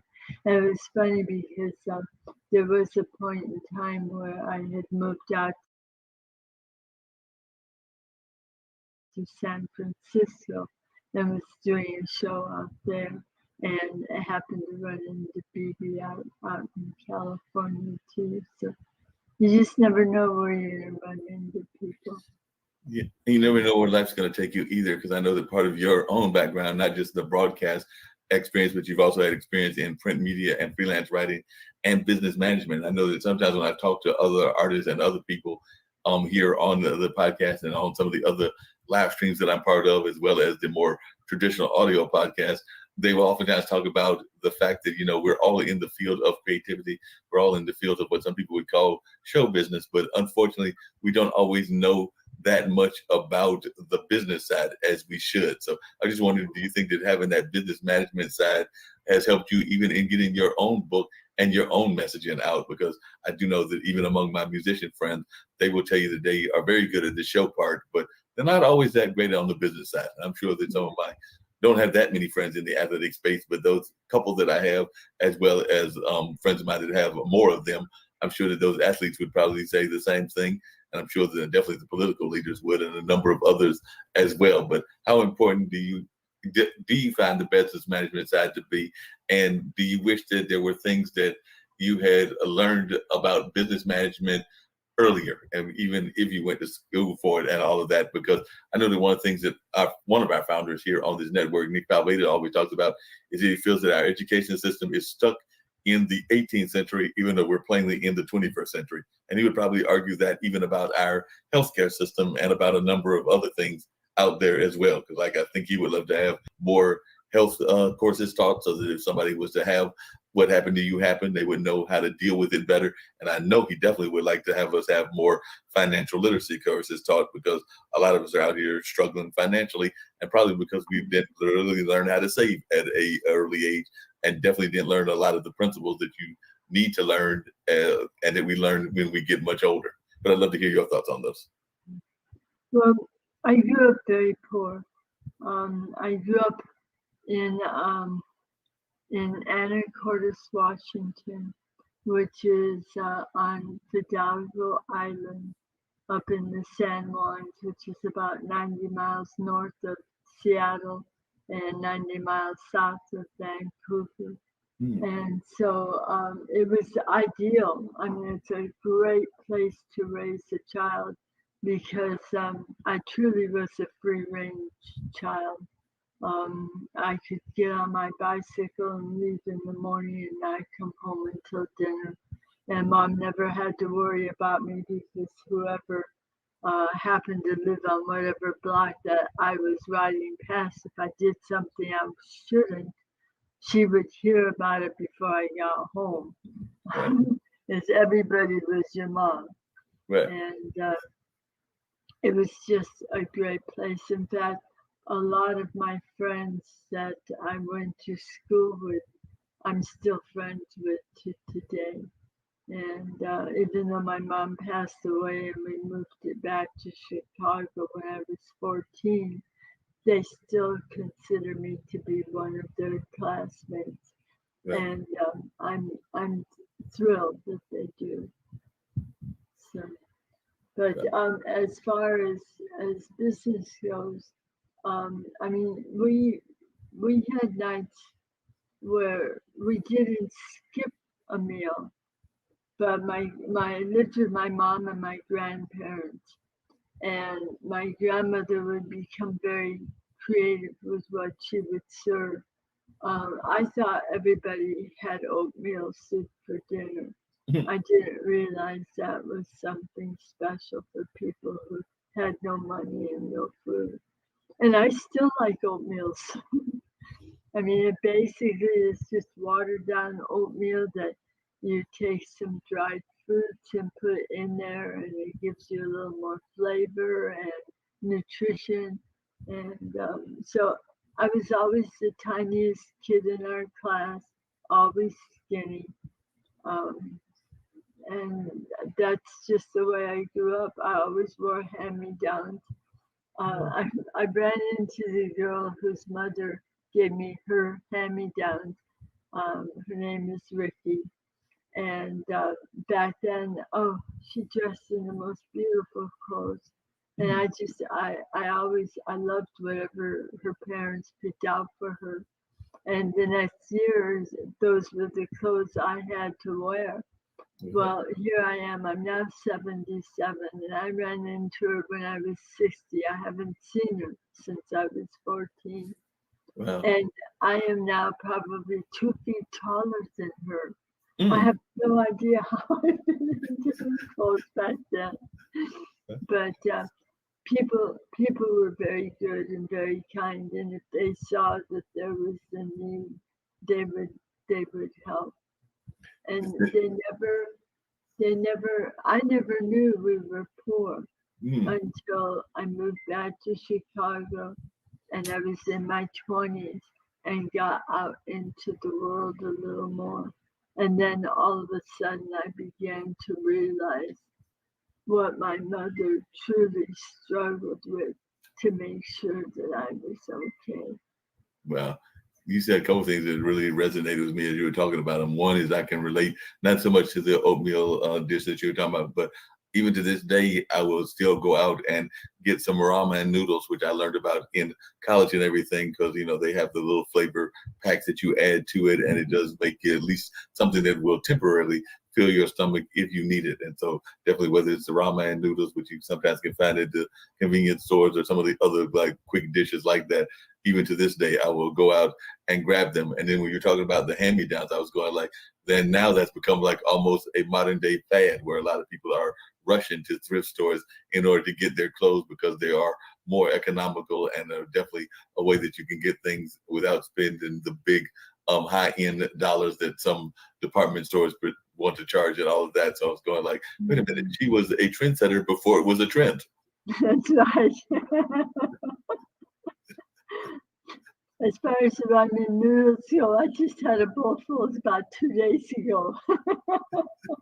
So you started the trend. They need to give you credit for that. You were a trendsetter before it even became one. What are some of the things that folks might be surprised to know about Joanne that they, as they learn about you, even on this show, we'll continue this journey and everything. But what is something that folks might be surprised to know that's not in the bio and not in the information that you send out on the podcast guest services and things along those lines? But what's something that people might be surprised to know? Like, did you at some young age decide to go skydiving or bungee jumping or something along those lines? Or I was talking to a friend of mine, and he actually mentioned that his and one of his things that he had done as a youngster was he literally had a motor home go off the cliff and everything. And fortunately, he managed to survive that, I think, with relatively minor injuries, because I think he might have broken one arm or one side of his body. But, an entire motorhome going off of a cliff, and apparently he was trying to grab for something. I want to say it might have even been like a tree leaf or a bark and everything, but he did manage to survive. But that was definitely something that he told me about that was not something that most people would think about in their own stories. But I just wondering, are there like some unusual stories that you have that might surprise people, or some unusual hobbies? Well, and don't anybody do this. In fact, I would suggest people do what they can to make sure that children do not get a hold of this. When I was about 5 years old, my grandfather was an inventor. He was a brilliant man. And when we would sit around at the dinner table, he would always tell stories, or he would start with a question about something. And I could sit and listen to him for hours. He was just an amazing man. Well, there was one night that we got into a conversation, and what was said was that nobody had ever seen electricity. Well, I knew after dinner I was sitting and thinking about this, and I knew that people had to think of what they wanted to be when they grew up. It Right. was very important as you go through school because adults are always asking you, well, what are you going to be when you grow up? And I had no idea. So I started thinking about it and I thought, I'm going to see electricity. So mom was in the kitchen doing dishes and grandma was sitting in her rocking chair crocheting. And I was sitting behind my mother's chair in the living room, which was like my little play area because there was a piano up against the wall, and where the um, stool was, I could use that like a dollhouse and put all my dolls and everything there. And so I looked, and there was an outlet for um, for your lights, Well, and I thought, So I thought, all right, now, and and mom always wore hairpins in her hair, and so there was some on the table alongside. So I reached up and I grabbed one. I'm looking at it. I thought, okay, if I spread this apart, it'll fit in there. And if I push it in real fast and pull my hand away, I'll be able to see electricity and I'll be famous. So I did it. Well, the only thing that happened was when it shocked me, my fingers pressed down on it and I couldn't let go and I had to pull it out. In the meantime, my hand and arm from my elbow down looked like a piece of roast beef because of the third-degree burns. And about the only thing I could say was, Mom! wow. And You would get it that from was mom and she's right, going like, yeah. That was right before I started school. wow. So that was the end of my scientific career. Yeah, well, I can relate to what you're saying, Joanne, because as I tell people, one of the things that my initial career that I thought I wanted to go into was I had thought about being a weatherman. I thought about that I wanted to be the weatherman. I actually still love looking at the clouds and trying to figure out whether it's going to rain or not rain and things of that nature. So I was like, I really think that I want to be a weatherman just before getting involved in journalism and event planning and some of the things that I'm very passionate about now. So definitely at that time, I was like, I want to be either a weatherman or a newspaper reporter as a young kid. And I definitely did have the newspaper career and still will occasionally freelance. But I thought I wanted to be the weatherman. But then I went to my first science class. And I want to say that in one of them early science classes, they had you dissect the frog. So after I saw the frog, the blood, the guts, and all of that, I was like, no.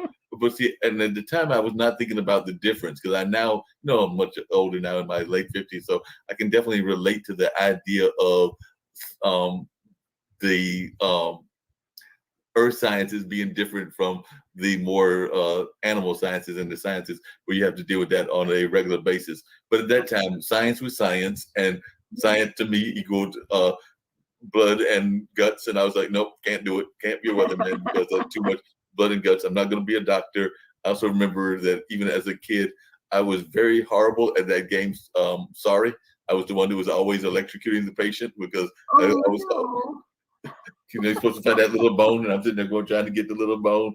And of course, every time there was that little shock. So I could also Yes. relate to the shock element because I have a ailment myself called dysgraphia, which is a form of dyslexia, which means that if somebody tells me turn right or turn left, it takes me a little bit longer to actually figure out which way is right and which way is left. And there are other things that are tied into it, but that's the primary way that I use to describe it and everything. Yeah. But it's also the reason that I'm not a driver and get around by mass transit. So I can relate to some of the things that the folks in the disabled community go through because I have one of those as well. But it's my philosophy, and I think that don't know what you think about this, but I actually personally think that we all have a disability. It's just a matter of some of us have had it named and some of us have not had it named. But I don't know that there's anybody that doesn't have something that makes them unique and makes them different that some people may consider a disability. I think that that's one of the reasons that I love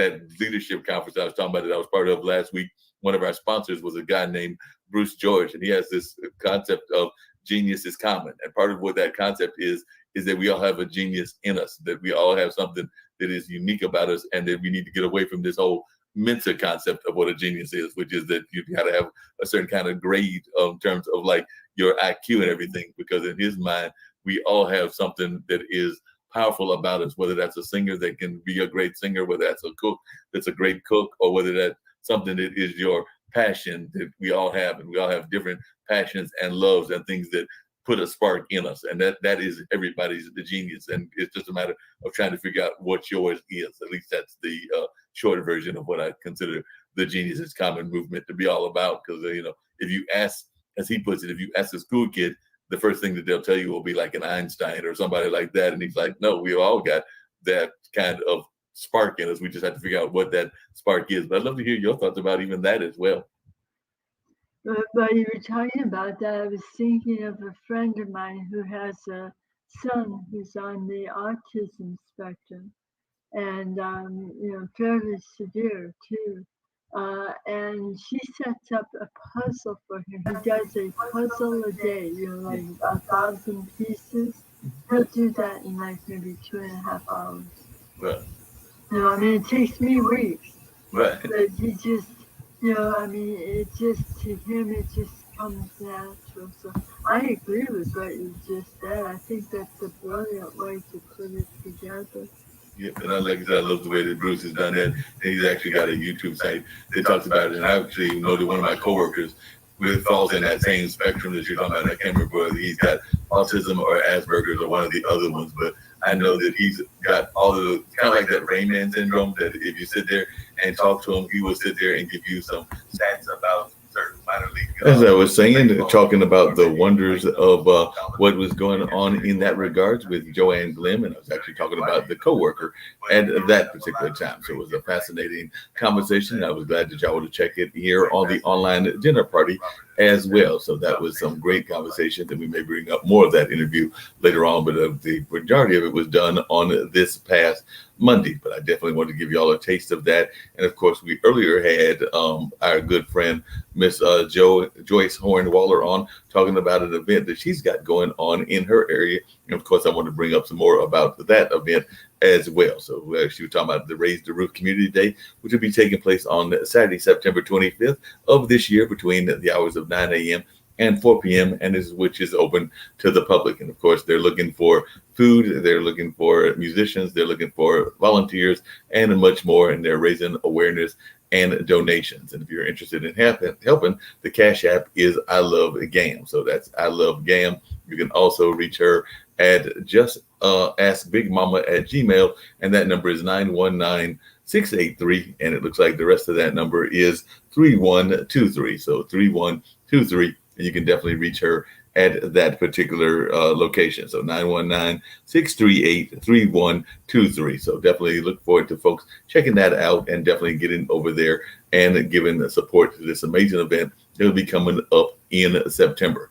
I've had the pleasure of meeting some amazing folks through the wonders of Clubhouse. Some of them have caught me looking in at the more trimmed down version. And by the way, I've got to stop looking like Santa Claus. I know that the barber needs to go see me, and I've been meaning to see him for a while. So I'm actually going to try to see him in the very near future. As a matter of fact, I need to give Boyd a call and also go by there. But I've seen some truly amazing guests. Among them have been Thrilla, who is a hip hop artist and has been involved in Clubhouse. I didn't join Clubhouse till they went Android friendly, but I did join that particular venue and all of that on the web, and definitely have enjoyed having the pleasure of having Thrilla on, having one of those folks that do the whole engagement kind of events. I think that might have been Jay Breezy, and of course Aja Pearl, who is an erotic writer, has been on in the past, and there have been a few others that have appeared as well that I met through Clubhouse.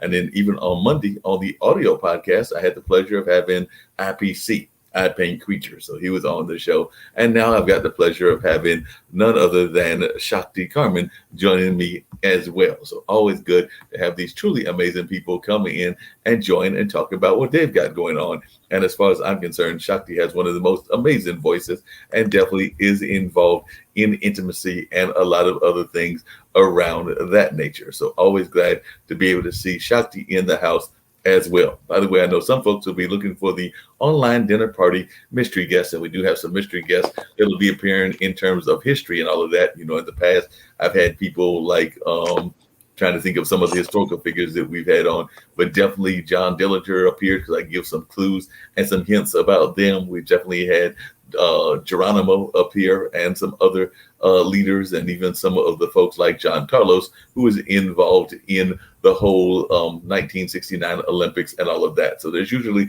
some trivia going across the field of this show, and then I reveal who the mystery guests are. Still trying to decide if I'm going to reveal the last couple of mystery guests and if I'm also going to bring in some new ones, but I'm still trying to decide that as I'm having my conversations with my guests. I do know that one of them, because I've been doing some research on them, will also come from the world of crime. I mentioned that one was John Dillinger, so I'm thinking that there's another one that I've got in mind that will come from the world of crime, and I've got somebody else in mind that could come from the world of African American literature. So those are two folks that have been definitely in my mind that I will probably add into the conversation. But if Shakti wants to get off mute and share a little bit about what she's got going on, because she is just truly a great voice, and I know that she is a fan of my voice and everything, but definitely, as I've said before, got to get by and see Mr. Boyd and get out of the McGruff Santa Claus look, because even in your 50s, you don't want to have the McGruff look and all of that. But definitely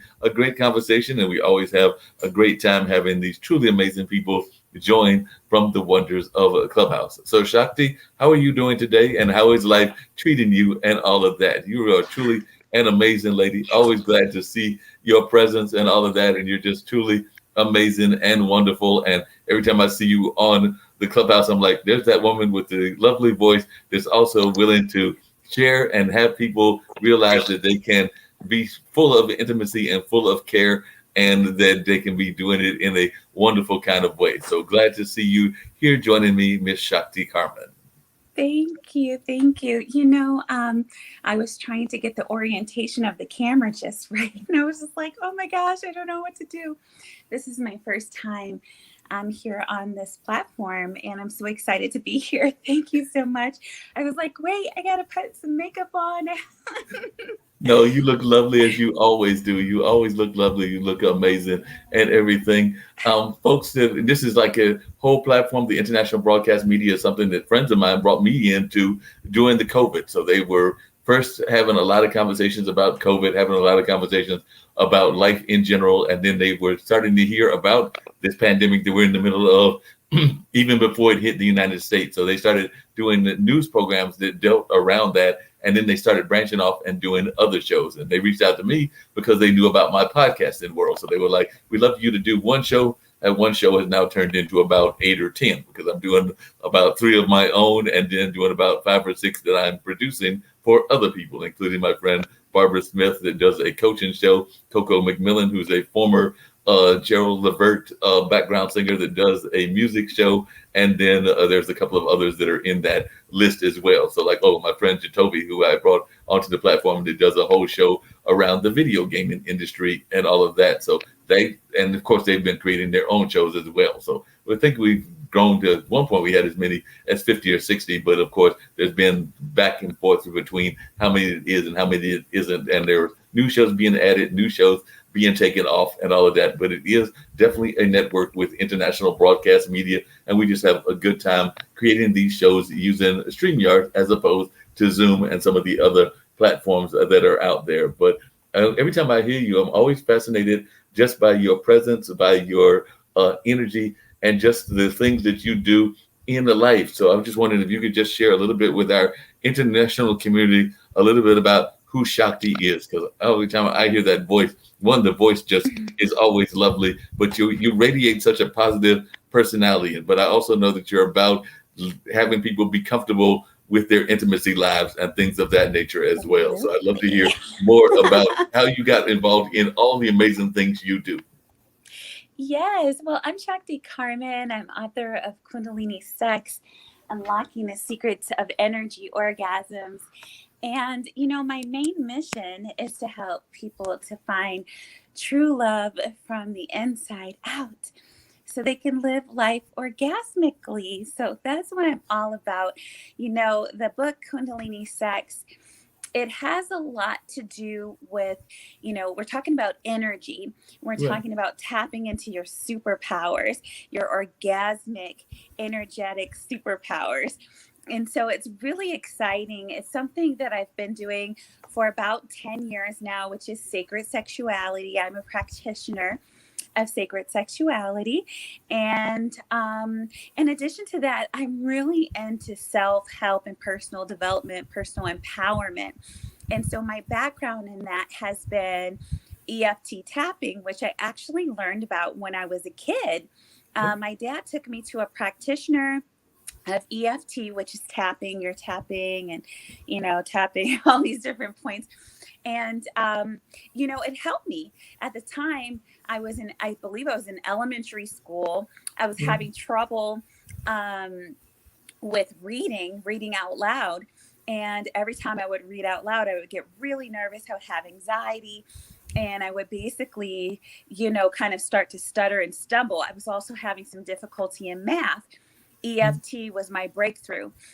In high school, my dad was like, everybody needs, therapy. So me and my Right. sister, we ended up doing therapy.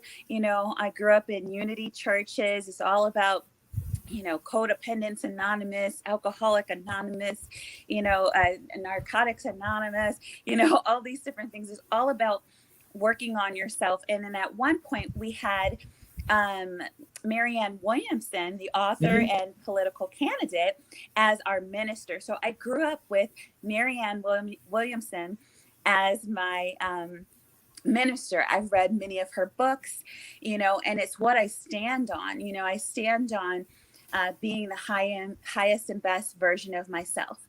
And I think that everybody should do that.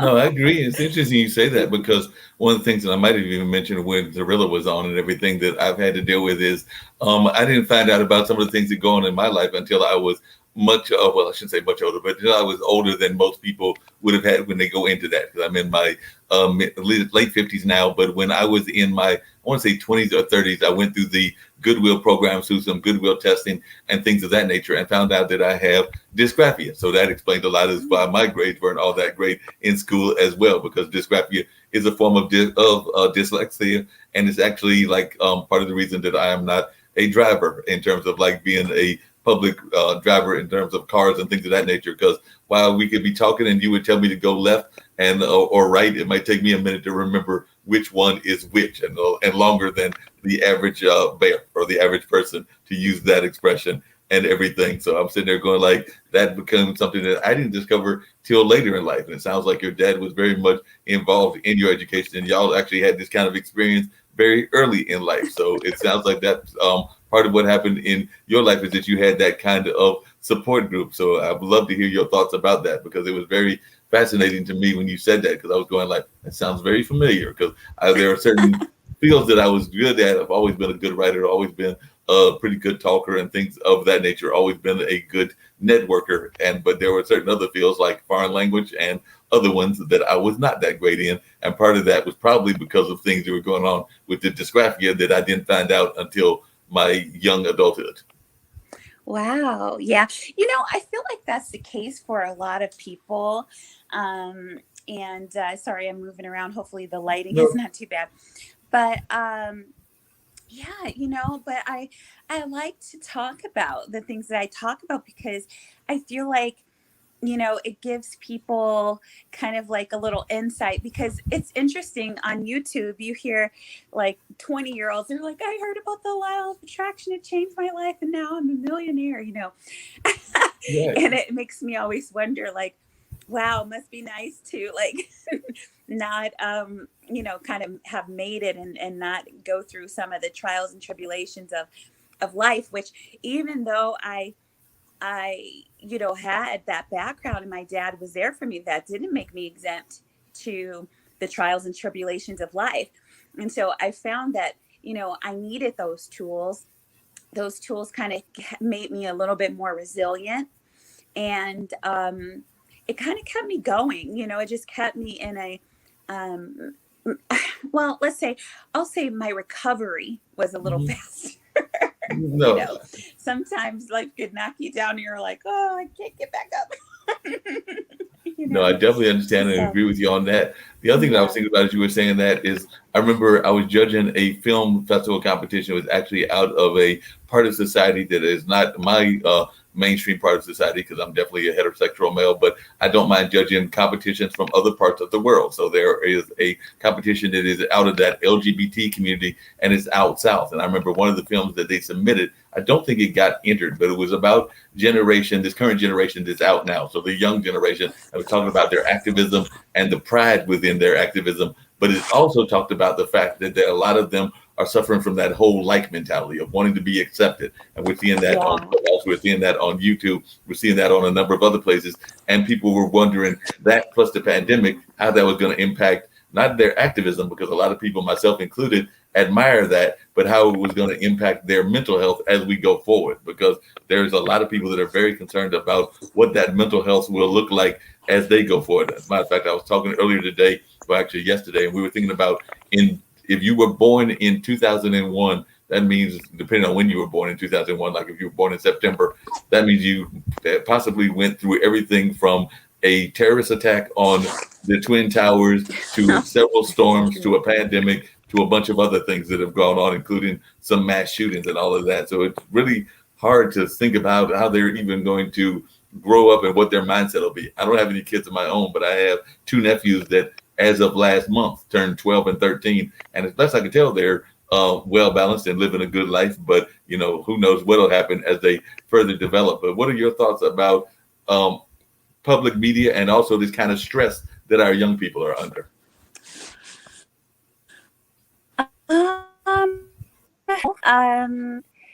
We're definitely under a lot of stress with this pandemic, because I feel like something so extreme as a pandemic, it just is. It's hard for, I think, people in their 20s, 20-ish, I would say 25, 30s, 40s, 50s and up, because it's unprecedented. We've never seen anything like this before. Whereas for children, this is their first experiences. I feel like in many ways, sorry, I'm just trying to get the right angle. Yeah, you're doing good. But I had to plug my phone in. But I feel like for children, it's a little bit, they're more resilient because they're learning and they're the future. So they don't know that this is unprecedented. It's just like for me, when Y2K happened, that was kind of wild. But then it was kind of like, oh, okay, well, we're fine. Everybody lived, But there's all kinds of things that are happening that make people feel like, how do we handle this? But I was in a room on Clubhouse just a little bit ago, and they were talking about how suicide rates are high. Yeah. And the thing is, I think that's probably stressing out kids even more than what's happening as far as the pandemic, is how their parents are handling the stress. Right. And people dying. That I think is having more of an impact on children than the actual pandemic itself. And it's it's definitely going down in history as one of the most wildest times in the hundreds of years. This is like on the level of civil rights movement in the 50s, Oh yeah. No doubt. No doubt about that and everything. I know when I was talking to Cirilla, one of the things we were talking about was also the activism that we've been seeing out of artists and out of musicians and things along that line. I'm actually a big supporter of athlete activists and artist activists.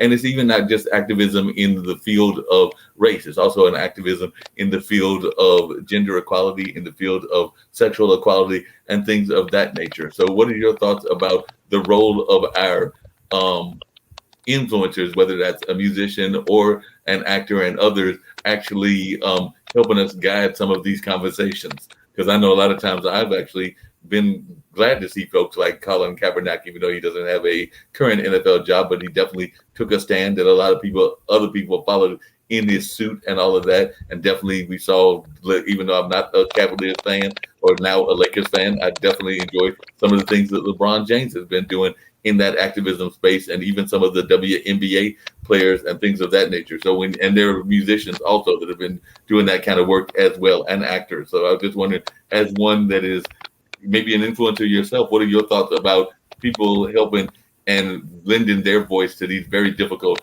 conversations, including those around race relations? Well, when it comes to race relations, certainly the celebrity voice is impactful because the reach is larger. And it can be soothing. It can be supporting. It could be like, wow, okay, this person that I look up to is really helping me to feel better about things. They're really showing me something that's, encouraging me. It's giving me hope. It's giving me something to believe in again, because it shakes your faith when crazy things kind of happen and makes you wonder, like, why are these things happening? I thought we had, we were over this. I thought, like, who knew that all this stuff was going to go down? Like, I mean, in my lifetime, I remember the Rodney King riots. That's the last Mhm. time I remember any kind of riot. So, I'm just like, this is wild. And I feel like you have to have tools and support. And sometimes that celebrity voice can be that support. Now, with regards to the pandemic and the celebrity voice, it depends on your view on the vaccine. Right. Yeah, like you said, I did get those two vaccines, but I do know others that did not, and I've actually got some friends that did not as well, and I'm not even too sure about the booster vaccine. So, like I said, while I got it, I'm also having some concerns about it, and part of that is because of the Tuskegee experiment and other things that have happened historically. So, if folks did not get it, I can definitely understand it, even though I know that there are some people on this network, particularly those that are of other nationalities, that would not necessarily agree with me because they feel that it automatically has to be done. But I do know that there is some reason for people to have some concerns about the vaccine as well, because it did seem like it was rushed out as well. So I can definitely understand some concerns. And while I got it and all the matter of fact, I'm sure that the entire family did. I had to think about that because I know dad, who's 82's got it. I know mom's got it, and I know my brother has got it. The nephews are of the age of 12 and 13, so there's a good possibility that they haven't gotten it as of yet, or maybe they're just now getting it. But I can understand where people may have concerns about getting it, and it sounds like you've got some concerns as well. Well, yeah, I haven't gotten it, and I've been traveling for the last 3 months. I was in Mexico, Colombia, and Peru. I did pretty good because Mexico didn't require a PCR test or vaccine. Colombia did not require. Yeah, they didn't require a PCR test, so I was able to go there. Peru was. You're gonna be like, oh my god, Peru required a PCR test, but they gave me a hard time at the airport, and this guy gave me his, and I just photoshopped my name on it. Okay.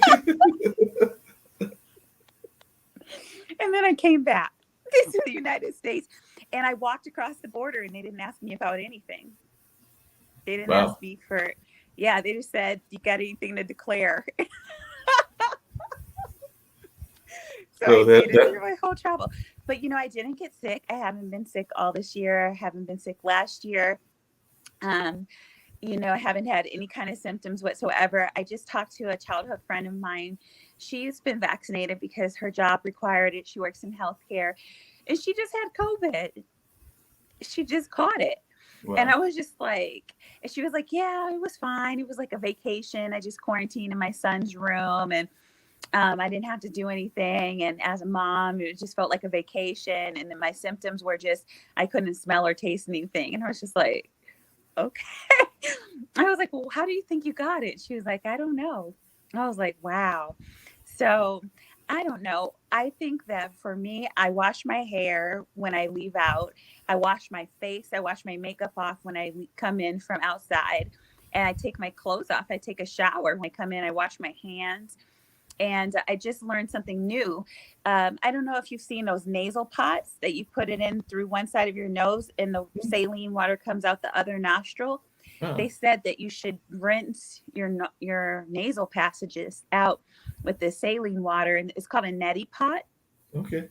And they said that helps, and gargle with salt water. So I'm going to add that to my routine for this Delta, because I don't want to catch it. But in the room we were just in on Clubhouse, they said that some ladies, lots of people in the room that took it, their periods changed, their menstrual cycles.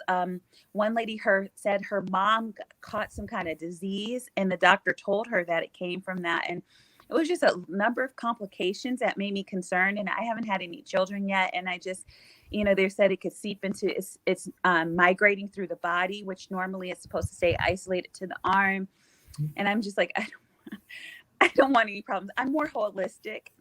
No. I believe that the virus is real. I wear a mask. I don't go into crowds. I'm not going to concerts. I don't even engage. I'm not like doing anything. I'm not exchanging bodily fluids with anybody. So I feel like I've been good. Yes, being very safe and being very safe in that regards as well. I can definitely understand that. As you were talking, I was going like a friend of mine is actually the young lady that I mentioned earlier, Barbara H. Smith, that does a show every Tuesday. So we actually just did it yesterday. She just came back, as did Billy Graham. I think it's Billy Graham 2.0 is how he goes by, because it's an African-American version of Billy Graham Jr. But they just came back from Kenya. And I think that because of the Kenyan trip, and it was like a Kenyan delegation on a business conference, they all had to be vaccinated, because I think she had some reservations as well. But because of the requirement, she had to actually have it due to the trip and all. So I do know that some people are having to take the vaccination because of their trips and because of things along those lines. I've also been amazed. You were talking about your things that you are very passionate about, which is intimacy and sex and things of that nature. And I was thinking that I have a friend that is probably one of the most unusual people that exist in the world, because she has some medical issues that have happened in her life. And because of that, and never had children of her own, but because of some of the things that have gone on in her life, she is still in her, I want to say, early 60s, and is still having what you just alluded to earlier. So she's still going through the period and everything. So I do know that there are some. Oh, wow. She has her period in her 60s. Still doing that. But yeah, she still has that going on. And I think she's going to have a surgery coming up that may finally end it or slow it down. But I know that as of recently as maybe last year, or definitely I think even this year, she has still been continuing that cycle, which I know is a very much of a rare thing for any woman and all of that. But definitely that is a rarity that she's been going through. And like I said, I don't think she ever had any kids, but I think in previous relationships she may have had like lost babies and had miscarriages, but never had anything else. But she's had some health issues, and as part of those health issues, she's still going through that process. Because I remember even one time she came to visit me and everything, and this was maybe a few years back, and going to the store and buying those products that are feminine products, which us guys really don't like going to buy, but we'll do it with you ladies. I never make a guy buy anything like that. Yeah, I don't even use any of that stuff anymore. I use a cup and I use a cloth pad, like that I clean myself, and it's clean. Like I clean, like it's good and clean. But yeah, because I was like, well, especially with the pandemic, I was like, I don't want to have to try to figure that out at the store when the shelves are empty. And some friends of mine, they were saying that shelves are going empty again, I guess, on the East Coast and the South and the Midwest. And I'm like, Yeah, because I was actually having a conversation with a friend of mine. We were actually talking about the not so much the male or the female version of that, which is the tampons. And I know that there are female and male contraceptives, but we were talking about the male contraceptives, and I was thinking to myself that in those times that I have been active, I have not always enjoyed certain feels on the body, so I've never been one that actually enjoyed that. So I have actually not been one to, I will do it if I need to, but not being one to go and buy them all the time, because I'm not a big fan of latex and all of that. And this particular friend was like, well, Mark, if you ever get active there, you do know that there are some of those products that don't have latex and or plastic. I'm going, okay, well, I guess I got no excuse. Yeah. Yeah, I mean, I don't know. I don't personally have any problems with condoms. I don't do birth control. That's what I don't do. I don't do pills because I feel like that's the thing that's going to throw off women's fertility, is those kind of things. A lot of women, they do that for like, starting their teens or something and then keep going. I'm like, that your body will be so messed up. You try to have a kid and have all kinds of problems. So I'm just, I'm all about natural. Um, but if I was in a relationship with somebody that I wouldn't mind having a child with and that wanted to get married or something like that, then we could visit, the non-use of certain things. But that would have to be planned out because I don't have any intention of being a single mom. Like never, I understand never that for ever. sure. Like I said, I've avoided kids now for 50 odd years. Every once in a while, and like I said, I've got my two nephews. Every once in a while, I do regret not having any kids, and I'm going like, that would be a wonderful thing. But then I think that I have some parental capabilities, but then I also know that I have some non-parental capabilities because I know that I'm not the most financially responsible person all the time, and I also know that I have, as I'm looking around my house, a little bit of the messiness side that the kids would probably just add to that and everything. So I feel Aw. like there are some qualities that I have that are probably good parental qualities, and there are probably some others that you ladies would probably be going like, nope, not the answer, not the answer at all, and everything. But that being said, I was going to come to one of the questions I had, which is about because you mentioned the religious candidate that was your church leader, and I was thinking about how too often, this is just my opinion, I consider myself more spiritual than religious. I'm not knocking people that are religious, whether they're Christian, Yeah, Muslim, I'm or not whatever. really But I would religious. like to have a little bit of a more spiritual mindset and definitely more of a what I consider to be somewhat of a holistic mindset. That being said, my problem with the church is twofold. One, I think that they get caught up in the personality kind of thing, so the cult of personality and who the church leaders are and things of that nature, and they don't do enough for the community and things along those lines. We've even seen that during the pandemic. My other problem is that I sometimes feel that the church gives a double standard, and as one that is a person involved in sex therapy and a number of other things, I'd love to hear your thoughts because I sometimes feel that the church sends a mixed message when we think about the church as a large institution, which is they tell the man to basically, if I can borrow an R&B song, shop around. They tell a lot of you ladies to be pure as virgin snow, and that is a mixed message in my mind because I know I've even dated some Christian women, and when they come back in the relationship, then they're telling me that they feel guilty because of the fact that we may have been intimate or whatever in that sense. So I was wondering if you sometimes feel that the church gives a mixed message and how can they stop doing that? I know that may be a loaded question, but I was just wondering your thoughts. Well, I haven't been to a church in a long time. The bedroom is my church. No, I'm just kidding. um, I don't consider myself religious anymore, and I doubt that I would ever go back into a church setting. But that said, I did find a lady on Clubhouse recently. She's been popping into rooms. She steamrolls the rooms a lot of times, to be honest. But she um, she is like a tantric Christian sex therapist. Okay. And she basically says she's got 4 years in, and she kind of talks about, um, some of the things that I talk about, but she's not extremely well versed. Um, I feel like, I find myself around a lot of like Christian people that are on Clubhouse because that's where I spend a majority of my time. Mhm. Sharing my message of sex. No, I'm just kidding. No, But nothing wrong. I I've noticed that a lot of them are like singles because I'm a part of the Single in the City team. And so a lot of them are single and a lot of them are um they have an interest in sex and they're saying, "Oh, that's a new word. Vet who you want to be with, blah blah blah." But here's the thing: the reason why I stopped going to church and I never went back was I became a born again Christian, and it was very magical. I wasn't listening to any secular music. I was only listening to like instrumental or music without lyrics, including Mhm. chill out music, lo-fi music, just like lounge music.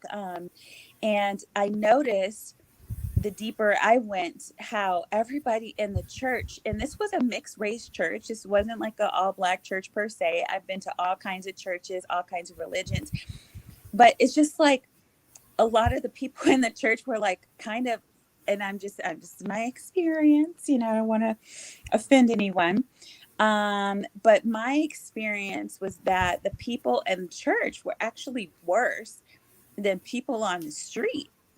And I Mhm. was just like, okay, so you're doing the worst and you're just being absolutely horrible and evil, but then you're showing up at church every Sunday. Like, I mean, like for me, after a year of church, I was like, okay, the message started to recycle.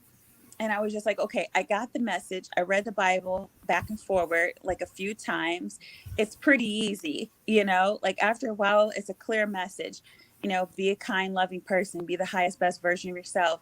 You Right. know, it talks about, you know, finances, love, you know, the virtuous woman, you know, like finding a mate and all of that. But yeah, people just were not authentic. There was actually a girl, she was like, basically letting me know that she was a lesbian and she was watching some vampire HBO show.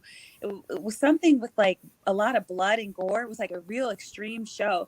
And she would watch it all the time. And she said she would like masturbate and all these things. I'm just like, uh, Wow.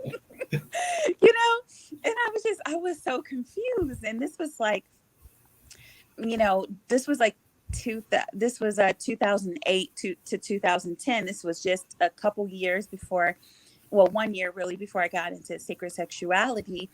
And the thing is that I just felt like a lot of people are sexual deviants in the church, you know. Mhm. um Most of the people were that they were living together, they were having sex. You know, in some cases, guys were bringing girls that they just thought were hot to church, hoping that they'll change their ways, but they were strippers. I Wow. mean, this was LA, but you know, it was a lot going on. And I think that the way that I see sex is more spiritual Mhm. and religious in this sense, because I see sex as sacred. I see it Right. as this beautiful thing that's something that you share with, you know, certain people, and you don't necessarily share it with everybody per se, or that you do vet, you know, the type of person, because it's an energy exchange. It's physical sex, it's an energy exchange, it's a spiritual exchange. I mean, if you want to go there, there's some things that can happen during sex that, Mhm. you know, a lot of people don't talk about. Like I've seen memes where they show like all these like inside the person's body is like all these bodies and souls and everything like that. And you know, some people believe that entities attach to other people and jump on each other's bodies, you know, after sex. So I mean, there's all kinds of spiritual cleanses. I yoni steam, you know, between partners. I do spiritual baths between partners and all kinds of other things. But yeah, sex in the church, I don't really feel like they have any standards. Yeah, People that just makes do a whole sense. bunch of crazy stuff and then try to act like they're still holy, Yep, I holier hear than you. everybody else. Yeah, holier than thou or something like that. You were mentioning something that crossed my mind. There is actually, because I've been on the internet forever and definitely studied a lot of different things in society, and I've even got friends that are involved in some of these communities.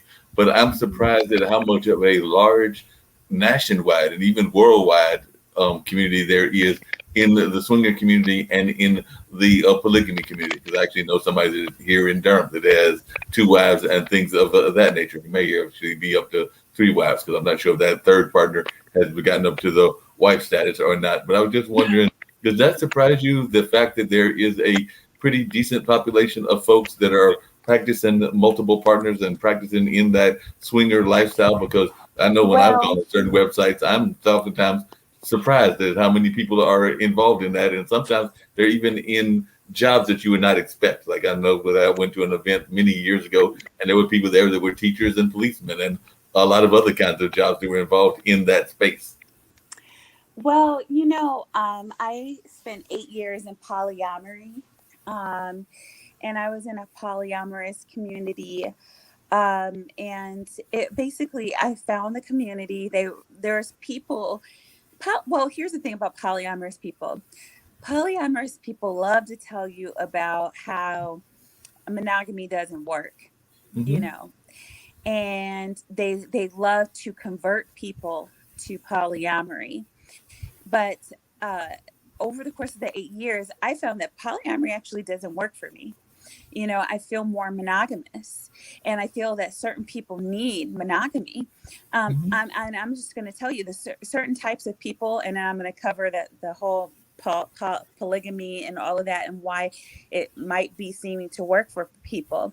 But basically, the types of people that need monogamy are people who, let's say, you didn't really get the love that you felt like you needed as a child. You didn't get the Right. nurturing. You didn't get the care. You never felt really, truly loved or cared for in any way, or, sometimes even liked by your parents. A lot of times Right. parents blame their kids for so many things. And so when you need that deep level of healing, and you can partner up with someone who's like, I see you.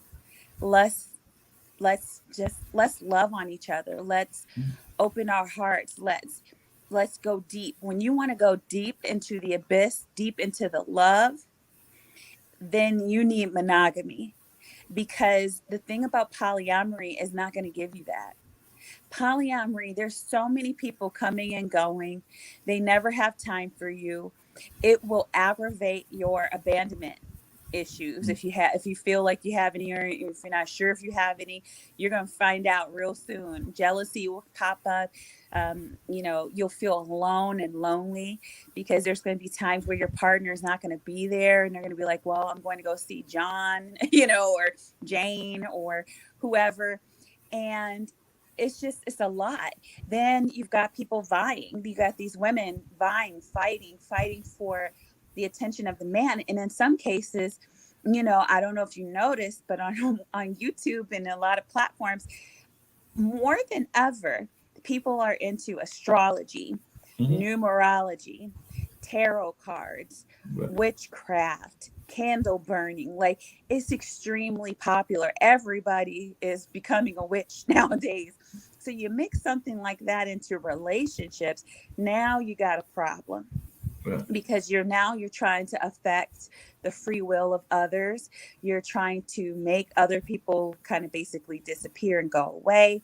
A lot of people, um a lot of people are even entertaining devil worship, for Hmm. example. I was in a group, and they were like, yeah, you got to read this book, Outwitting the Devil. I read that book. That book was crazy. Like, yeah, I listened to the audio book. And basically, Outwitting the Devil is a book by, I think, the guy, the Think and Grow Rich, Dale Carnegie or something. Hmm. The book, he is telling you that it's, the book Conversations with God, by the way. That book, Say what? Conversation. This is Conversation with the Devil. Wow. Wow. I'm like, whoa, I might not go to church, but I'm not sure I'm trying to hear directly from the devil. You know what I'm saying? Yeah. you know but that's what people are up to these days, and that book is more popular than ever. That being said, people are tolerating polygamy and polyamory because people been through some stuff. Hmm. After you've had your heart broken into pieces, stabbed, you've lost things, major losses, Hmm. extreme grief. You feel so torn down that you're like, what the, and I don't know if I can swear on this platform, but you're just like, what the heck? And you're trying to figure out and find yourself. And a lot of times you're in this very vulnerable place. And that's when these people pop up, like, well, you can live this lifestyle, or you can have lots of women, you can have lots of guys, and you're always going to have somebody, and da da da da da. But what you soon realize is that these people are broken too. No, you and that's know? even what I've realized with something else that's going on as well. Because I'm not gonna lie, I've been a victim of it as well. There are a number of people that are masters of the catfishing out there as well. Because I've seen people that will give you lovely stories, give you lovely pictures, even give you, in some cases, lovely conversation. But then when you actually get to the point of calling them, they sound like a dude from Nigeria. And I'm just gonna put it bluntly and everything. So I'm going like, wait a minute, that's not what the picture looked like. So what's going on here and everything? And they will try to entice Well, you out of all kinds of money and all kinds of other things as well. So that just crossed my mind that that is also going on in the world. But getting off of that topic, one of the things I was curious about is um, does society to you seem to be a lot more accepting of things that used to be out of the norm? We know that there was a time frame that like a white man couldn't date a black woman, or if they did, it was supposed to be, under the covers of their being the master taking over of the sister and everything. But now the dating is common. I was actually just having a conversation with a friend of mine, and we were talking about Kamala Harris's husband, who is definitely white. We were talking about AOC's husband, who is definitely white, and we were talking about a couple of other power couples like that. So that definitely seems to be more common. But I've even seen age range differences as well that don't.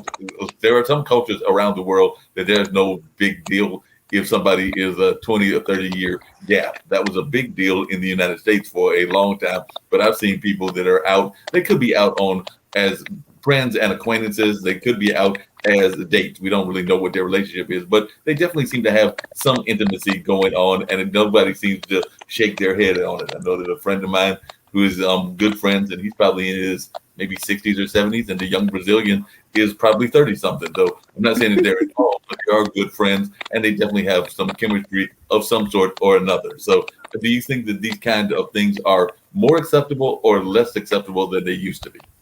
Well, I love it personally. I love dating older men. Like I love dating guys in their 50s because I like being considered to be the prize in a relationship. And so, I want to be with somebody who's going to appreciate what I bring to the table, my offerings. Um uh, but yeah, I think it is more acceptable. I think it's more acceptable. I think it's totally fine. As long as love is there. I'm definitely not for what do you call it? Like gold digging per se. Right. I'm not for people actually like hurting people. I'm not for that. Um so yeah, as long as No, I that think makes a a lot of lot of sense, and I people are can more definitely willing relate to to do that. that. I mentioned him earlier. My friend Brian does that show, Shout Out Saturdays, and also What's Up Wednesdays. But one of the people that's on his show is Nancy Barrows. Nancy Barrows went through a whole period of being a victim when she was a young child. She's now in her, I want to say, maybe early to mid 40s, and I'm not speaking out of school because she's told me that I can talk about this. And it was at the hands of her grandparents and things of that nature. I think her granddad, to be exact. But that being said, and everything, how important do you think the whole concept of sexuality is to folks that have gone through abusive situations? Because I know a lot of times, that was definitely Mhm. a physical attack and all of that, and definitely that can be a very hurtful attack and definitely damage a lot of their psyche. And a lot of the folks that have gone through that also have to go through therapy and things of that nature. But I know that they want to have normal sex life. We always say to bring your leave the baggage at the door, don't bring it into the relationships. But that's some serious baggage Mhm. that people can be bringing. So I just wondered, as a therapist, what is your advice to people that have been through those kind of situations? I was just using her as one example. I could have pulled off some other ones as well. Yeah, so you're talking about people who have been through abuse? Yes. Well, here's the thing. I really feel like it's important that people understand that we've all really been through a lot, you know, and you can do a lot of healing work, and it could take your whole life to really fully heal. I mean, when you think about it, when you think about like meditation, they're like, and they're trying to reach enlightenment, nirvana. Yeah. And nirvana is actually reached when you die. Like basically, like it's very difficult, they say, to reach nirvana. You have to be in like in a temple meditating like a monk up in Nepal or something like that. So it's kind of the same with healing. Healing is a process. You know, life is a school. We chose, like some people believe, we chose to have certain experiences so that we could grow, so that we could develop and we could learn how to integrate. So sometimes it's the integration that needs to happen of the experience. So for example, I'll share like a little trauma, you know, that I've had. So my trauma is my mom. She was just terrible towards me. You know, it's sad but true. She treated me like she hated me. She didn't even want to touch me. Yeah. It's awful. I've done inner child work. I've done all kinds of things. And it just is so heartbreaking because not only did my mom treat me badly as a child, but my mom, she manipulated behind the scenes to get my sisters to basically not talk to me. You know, I don't know what she would tell them, but whatever she would tell them, like I couldn't even have a conversation with them because they wouldn't even be interested in talking to me based on, you know, whatever craziness she told. So do I still feel sad? You know, like I don't talk to my family for the most part. I don't talk to any of them. Like, and I have a very small family. I have my sisters, I have my mom, I have my dad. My grandma just passed. My other granddad passed when I was a little girl. My dad's mom and dad, those grandparents passed when I was really young, because they had my dad when they were like 40s or something. So I don't really have a family. My dad was an only child. My mom has, you know, there's my aunts. I have like three aunts. I have a special needs uncle.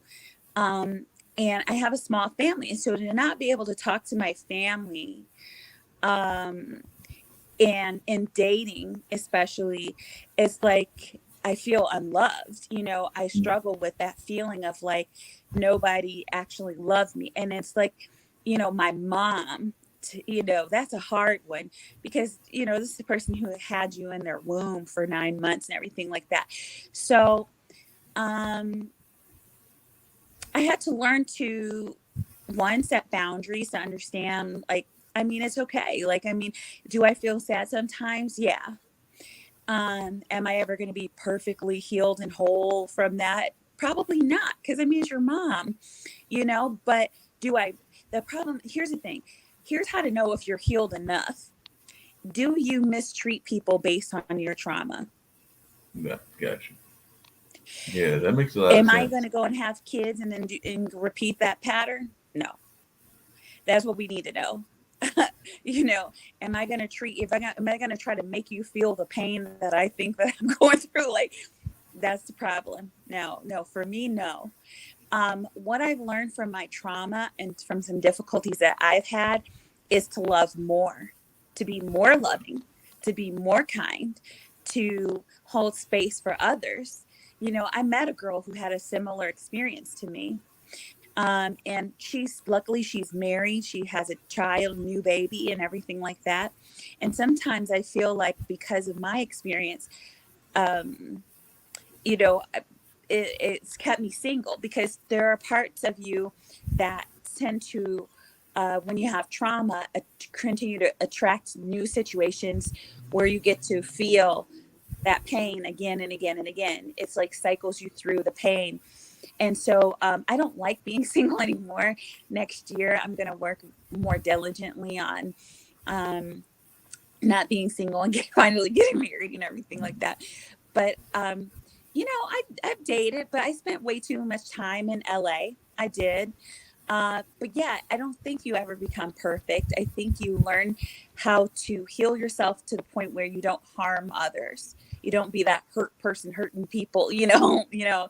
And if you can master that, if you can master self-love, if you can master creating harmony in your relationships, you're good, you It's know. interesting yeah, it's interesting you say that because I've actually in my dating life have dated some women that I have felt did exactly what you just said. They did one of a couple of things. One, they either dated, brought their past relationships into the new relationship. So if they had been abused or if they had been having some things that were done negatively to them, then they tried to switch it and put it into their new relationship with them taking on the role of what had been done to them, if that makes any sense. So they were like Yeah, and flipping the relationship. that's like And toxic narcissistic behavior.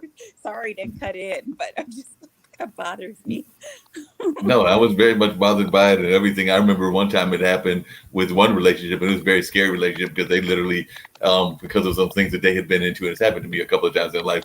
That when I remember going with mom to the mall and something, and she literally looked at me because I was looking down on the ground and everything, and she's like, "Mark, why are you looking at the ground?" And I'm like, at that point, realizing what kind of psychological damage had been done to me in the relationship that I was just getting out of, because she was like really wondering what kind of shock things that they had done to me within that relationship. And this was like some 20 years ago. So I've learned a lot on my own life journey as well. But I definitely remember having that experience and how toxic it was and all of that. So I can definitely relate to what you're saying about people being a little bit overly toxic in and passing that toxicity on into the new relationships, which we know they don't need to do, but we sometimes get too caught up in it and too caught up in the moment that we don't think about what's going on. Yeah, sorry, I had to change positions because I was I was No, charging my phone on the other side of the room, but I had to sit on the floor to stretch the cord and all this stuff. And I feel no, bad. I'm sorry that I was a little unprepared for the thing. no, I you're was doing like, oh good. my You're doing God, wonderful. I I appreciate the put on information that you. mascara. No, you're doing wonderful. You look lovely, and I appreciate the information that you're Oh, sharing. So thank you're you. actually doing wonderful. So I feel that you're doing a wonderful job, and I appreciate your sharing your insight. But definitely, that's one of the things that I've oftentimes felt and wondered about is how we sometimes get too caught up in letting the other person's relationships and past relationships dictate how we deal with them and everything. Because I know I've been involved in that situation a couple of times, and then there have also been situations where you knew it wasn't going to be the greatest relationship, and you started doing what I have now coined a term, and I brought it up on Clubhouse, and I brought it up in a couple of the rooms, but I've made up with this new term, and I'd love to hear what your thoughts about it. But I'm calling it the placemat relationship, which is a relationship that you know doesn't have a true future, but because of whatever is going on in your life, you're afraid of. You don't want to be alone, and you don't want to like necessarily um, lose a. You're not ready to go and move on to the new relationship, so you keep the relationship going until you find the new relationship. That's what I call a placement relationship, if that makes any sense. Yeah, I think DM on the team, he calls that the bone collector. Called Because it the he's like what? the bone collector. He said Okay. it's like something about like you uh keep all these people around, you keep collecting like and you won't, it's like, or wait, maybe that's not the bone collector. I can't remember. I haven't read the book yet, but yeah, it's I understand what you're talking about. I've never done that. I lived in LA, and so in LA it's kind of hard to date. Just in general, people aren't that serious.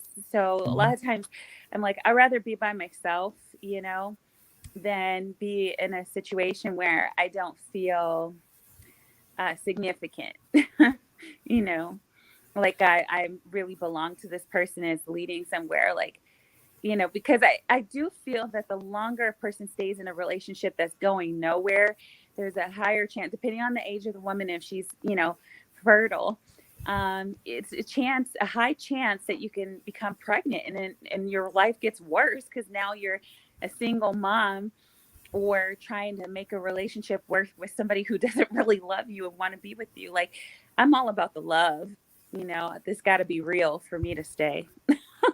Yeah, I definitely agree in Yeah. real love and things of that nature. Sometimes I think that folks have a hard time identifying what love is to them, and I'd love to hear what Shakti's definition of love is and all of that, because I think different people have different versions of it. But I'm all about love. I knew there was a young gentleman near me working at a convenience store. Unfortunately, he lost his job, but I know he was oftentimes talking about what he felt he had run into, which he called it his twin flame. So he actually felt that he had met Oh his God, twin not the flame twin and his flame. his soulmate. And I've actually heard some people feel that you can have more than one soulmate. I think you can only have one twin flame, but I think you can have multiple Yeah. soulmates. But I was just wondering, as one that's in that therapy space, do you think it's even possible to have quote unquote twin flames or soulmates? I don't believe in twin flames. I think that whoever made up twin flames wanted to mess with people. Sorry, my little dog, she's like really being needy right now. Um, but yeah, I don't believe in twin flames. I kind of got sucked into the whole twin flame theory back in like 2012. Hmm. And it had me dealing with this toxic guy who he was actually the one who introduced energy orgasms to me. And he what ended up happening, he just, I mean, it wasn't real. Like he was using magic and manifestation and these energy orgasms, which he figured out how to do. He figured out how to, and he taught himself. He figured out how to send the orgasmic energy to a person from like across the world. He was in Atlanta, I was in LA. He was able to send me these energy orgasms, and I would just catch them, and I would like out of nowhere, I would have to pull over the car, stop whatever I was doing, and I would just almost be convulsing into like a shaking, screaming, squirting type of orgasm. And he was really just doing that to whatever women who could feel it, that he could tap into. He had to connect to your body. Now, just to give you some background to this, Reiki, I'm a Reiki master. Reiki, you can do long distance energy healing. Right. You can do long distance healing. There's other types of energy work that you can do that's also long distance. And so he figured out basically from studying whatever he was studying. I know that at this time he was breaking up with this girl. She was doing pranic healing. Pranic healing uses crystals, and they used like a crystal wand, and they kind of swirl it over your body and do all these things. So I ended up having a vision. I'm really like kind of psychic, and I get stuff. And I had a vision of him holding a crystal, and I asked him about it. He wouldn't even tell me about it. But now he still does the same work. I saw this video of him for some upcoming retreat. He was holding a crystal. And I met this guy who knows every kind of crystal. This is a rare crystal. This isn't your rose quartz, your quartz crystal. This is like some special crystal that is very hard to find. But in pranic healing, I feel like they know a lot about those kind of crystals, and he was using it to manipulate me. Anyway, I was thinking he was my twin flame. He wasn't. And then they say, when I was researching twin flames at that time, they're like, yeah, your twin flame, may not be ready for each other at the time, and they might hurt you, and they, but you got to love them through it. No, that's called narcissistic, toxic, craziness. Like, so I was like, okay, everybody I've met that talks about twin flames, they're going through it. Right. And guess what? The more you go through something like that, the more it helps something like a therapist. It helps practitioners. It helps the medical fields when you have your nervous breakdown from dealing with your twin flame. you know. Um, so I just was like, okay, I'm gonna lay that to rest. I don't care about twin flames. I don't talk about it. I don't engage in it. I'm not thinking about it. I'm not hoping for one. Twin flames don't exist to me. As far as soulmates, they say that soulmates are just simply almost like contracts that you have with different beings that are in your soul family. And Right. it could be a dog, it can be your sister, it could be your mom, it can be anything. And they can come for a certain period of time and go. Mhm. So I don't really even subscribe so much to that I care. Like I don't factor that in. I feel like there's an astrologer that I love. Her name's Kelly Rosano on Mhm. YouTube. She doesn't really do her astrology stuff anymore. She just has like private programs now. But she talks about like in astrology, she would say like you not have to worry more about how a person's treating you, the actions of the person. People can talk and tell you all kinds of things. But what's the reality of your relationship? Are you worried? Are you asking yourself questions like, well, does he work? Is this going to work? And you're asking your friends, well, what do you think? If you're doing all that, if it's hard, if it's difficult, if you got to figure it out, then move on. Let it go, move on. I think we attach too much to people, and we get into these things where we attach to a person and we can't let it go because we're thinking we're feeling something or something's happening. And it's like, we got to get down to business. What's logical? What's concrete? What is right in front of our face? And if after a certain age, we don't have time for silly games. Right. It's just got to be crystal clear. Like if you got to think about it too hard, next. It's interesting you say that, because one of the things, Shakti, that crossed my mind as you were saying that was I was thinking to myself about how a lot of times, and this is both for men and women, when we get into relationships, we love the relationships, and part of what they say in relationships is get to know each other.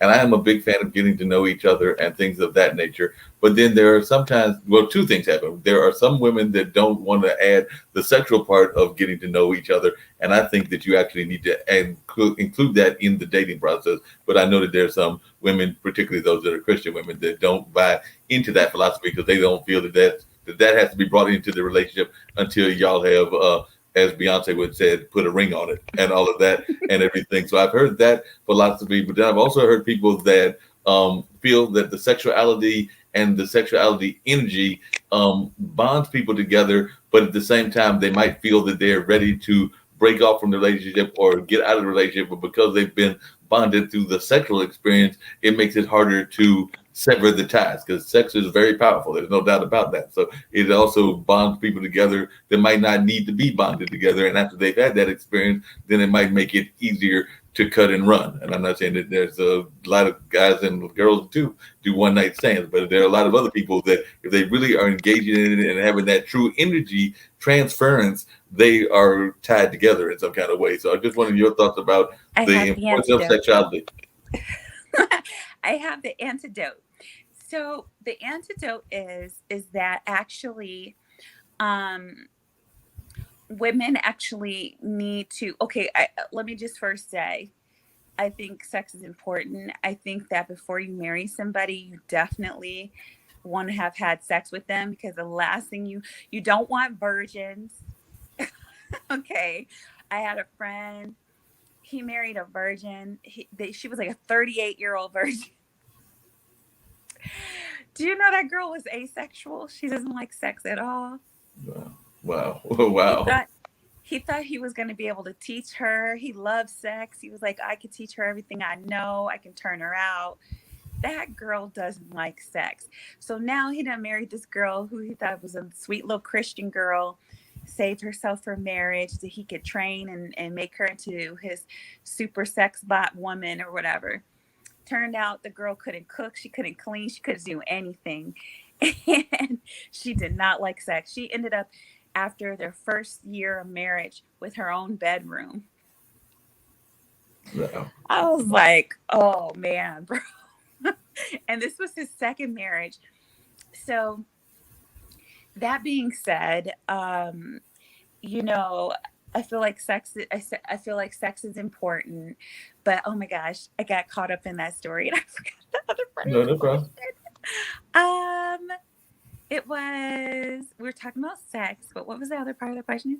Sorry. Talking about sex and the importance of sex, but how sometimes because Oh, of the nature of sex, it becomes hard to break off the relationship because you've had that yes. sexual tie and that sexual energy. I remember now. Okay, so I was saying I have the antidote. So the antidote is that when it comes to women having sex with men, a woman, this is what I'm like just now starting to like let women know, is you actually have to get to know the man well and him actually get to know you well. I actually teach women that you have to women talk too much, and I hate to be like that, but a lot, and I mean, I'm very chatty. I'm very, very chatty. But when it comes to dating, I'm a little less chatty. Because the thing is that women talk too much. Women are leading with their jobs, women are leading with their education and all the things that they can do. And, they want to talk about themselves. And what really needs to happen is women need to let men talk about themselves. Yeah.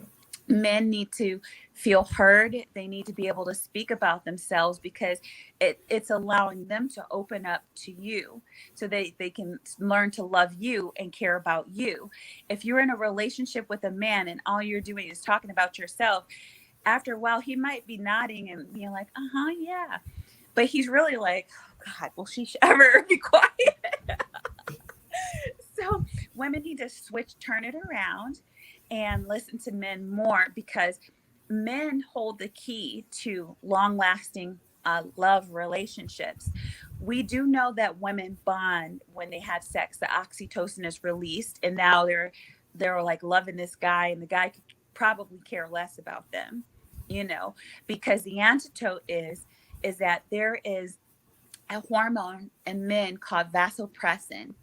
Vasopressin only releases and causes them to bond with the woman when he starts to care and love her. He won't start to care and love her until he gets to know her and no sex can be involved. So meaning, okay, if you're not having sex, wow, how do I get a man to care and love and, care about me and love me? By letting him speak, by listening to him, by asking him a lot of questions, by, really kind of nurturing that connection, by engaging in touch, by engaging in closeness, invading that space, eye contact, those are the things, flirting, maybe even a little slight sensual touch that builds to a level of intimacy. When you can do that with the man, it's going to open him up, open his heart, and allow him to get closer to you. But women aren't doing that. Women are working all the time. They're in their masculine energy. They're emasculating men. They've got an attitude about this, mood swings about that. I need this. I need that. Like all of that creates a very big wedge between a relationship, and it doesn't allow men to get close to women. The thing that I can feel men's hearts, and the thing I'm noticing most in a lot of men, that a lot of men actually have closed hearts. Yeah. Their heart is completely closed. And I told this guy that, and he was like, no, that's not true. And then later he was kind of like, well, okay. I'm like, I can feel it. I can feel your heart. I'm really sensitive to the heart energy, which is it's, scientifically proven that it's a real field around the heart that can be picked up, so anyway. No, that makes a lot of sense, and I appreciate it. I appreciate your thoughts on that.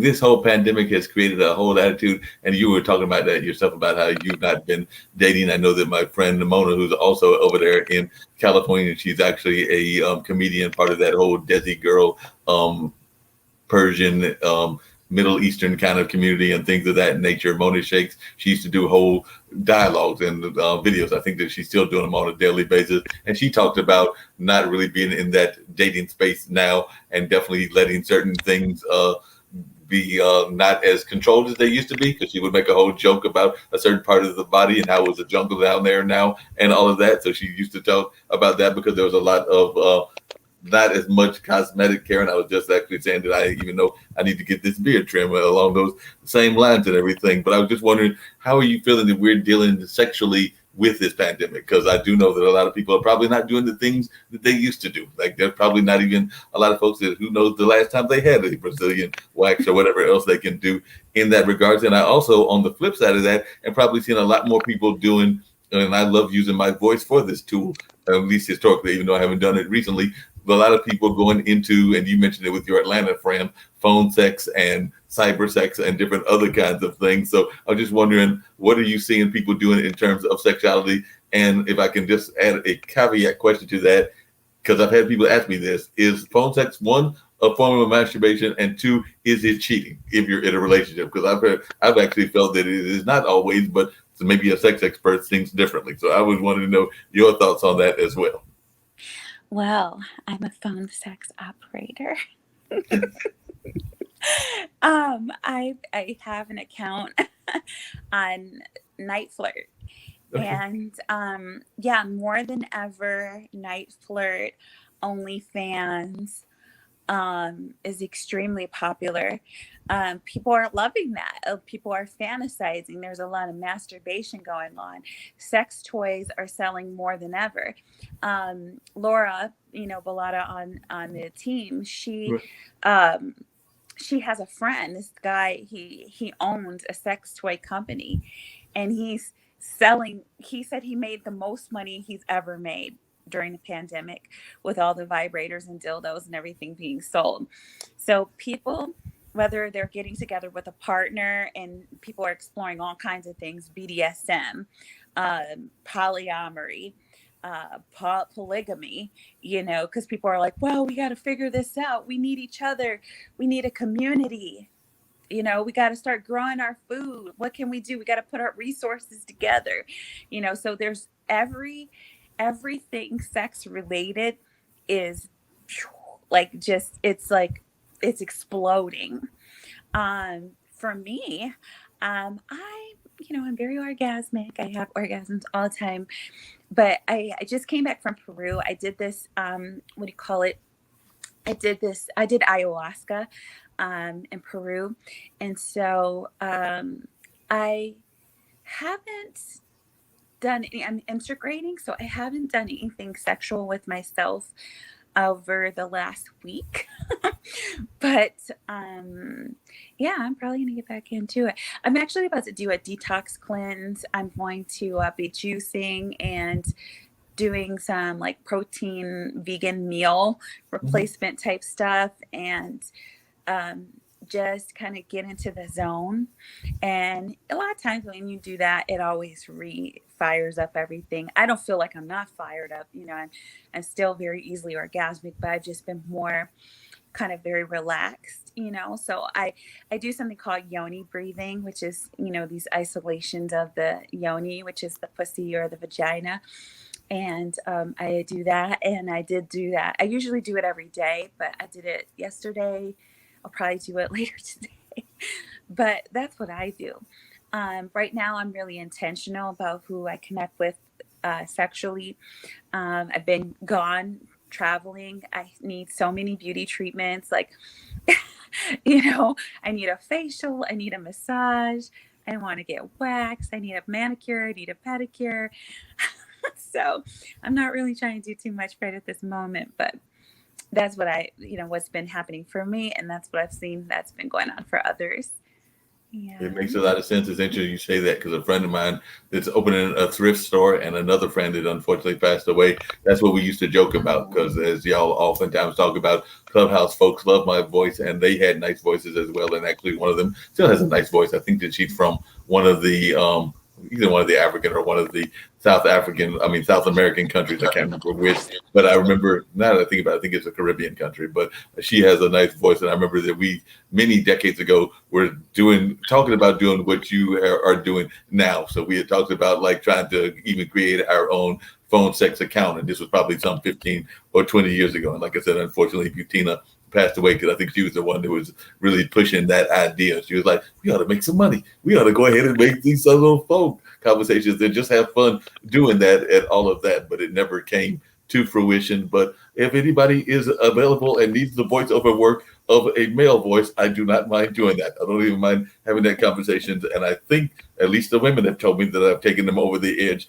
by talking about them or talking to them as I've gone through the whole experience. But I'll have to call Shakta later and see if I've actually got the skill set or not. But definitely we'll have to experiment on that. But I know that I've definitely done it, and definitely folks have said that it has worked. But I've never actually had the pleasure of work with a person that knows what they're doing. So that probably maybe I don't have as much skills as I think I do. But the ladies have said that they have enjoyed it, and some people have told me afterwards that I don't know how we got there, but I need to go get off the phone now. And I'm going like, I just went through a whole narrative because all I'm doing is telling and painting a story, because that's generally the way I think of it, as you're painting a story of what you hope to do in the relationship. So I just think it as of it as another form of storytelling. So that being said, I guess that's my question for you, Shakti. Is it a form of storytelling? Because when I do these things, and it's usually with friends or acquaintances, I just think of it as a story. So I generally will maybe start from the general things that you women love, which is like a kiss, and work my way down. And I'll just leave it at that. Oh, that's too funny. You know, the funny thing is, when I've done phone sex, is honestly, it was a conversation. I never had anybody. Well, okay, no, that's not true. I did have a client. He wanted some dom, like work over the phone. So basically, he paid me $150 to tell him about my feet. And he had this fantasy of what he wanted my feet to be. So he was like, you know, I need your feet to be sweaty and dirty, and tell me how sweaty and dirty they are, and how you haven't washed your feet in days. And how I am your human footstool and all this stuff. So hey, you know, I went along with it. It was fun. It's kind of like acting. That's what I was You thinking. go into a character and you just have fun with it. Yeah, and that's what I've done in the past. I've always thought it was like, that's what I meant when I said storytelling. It's like going into an action mode and things along those lines. That's totally what I thought of it as being, and all of that. That being said, what got you into that field? Because like I said, it's not something that, I'm sure that when you were in high school, it wasn't like you were voted most likely to be phone sex operator. Well, you know, people always told me, they were like, I love your voice. It's sexy. Da, da, da, da. And I had a friend who was doing cam work. And I was like, I don't really want to cam because I don't want to end up on Pornhub. Like, I'm just not about that life, you know. And so I was like, phone sex. Okay, you know.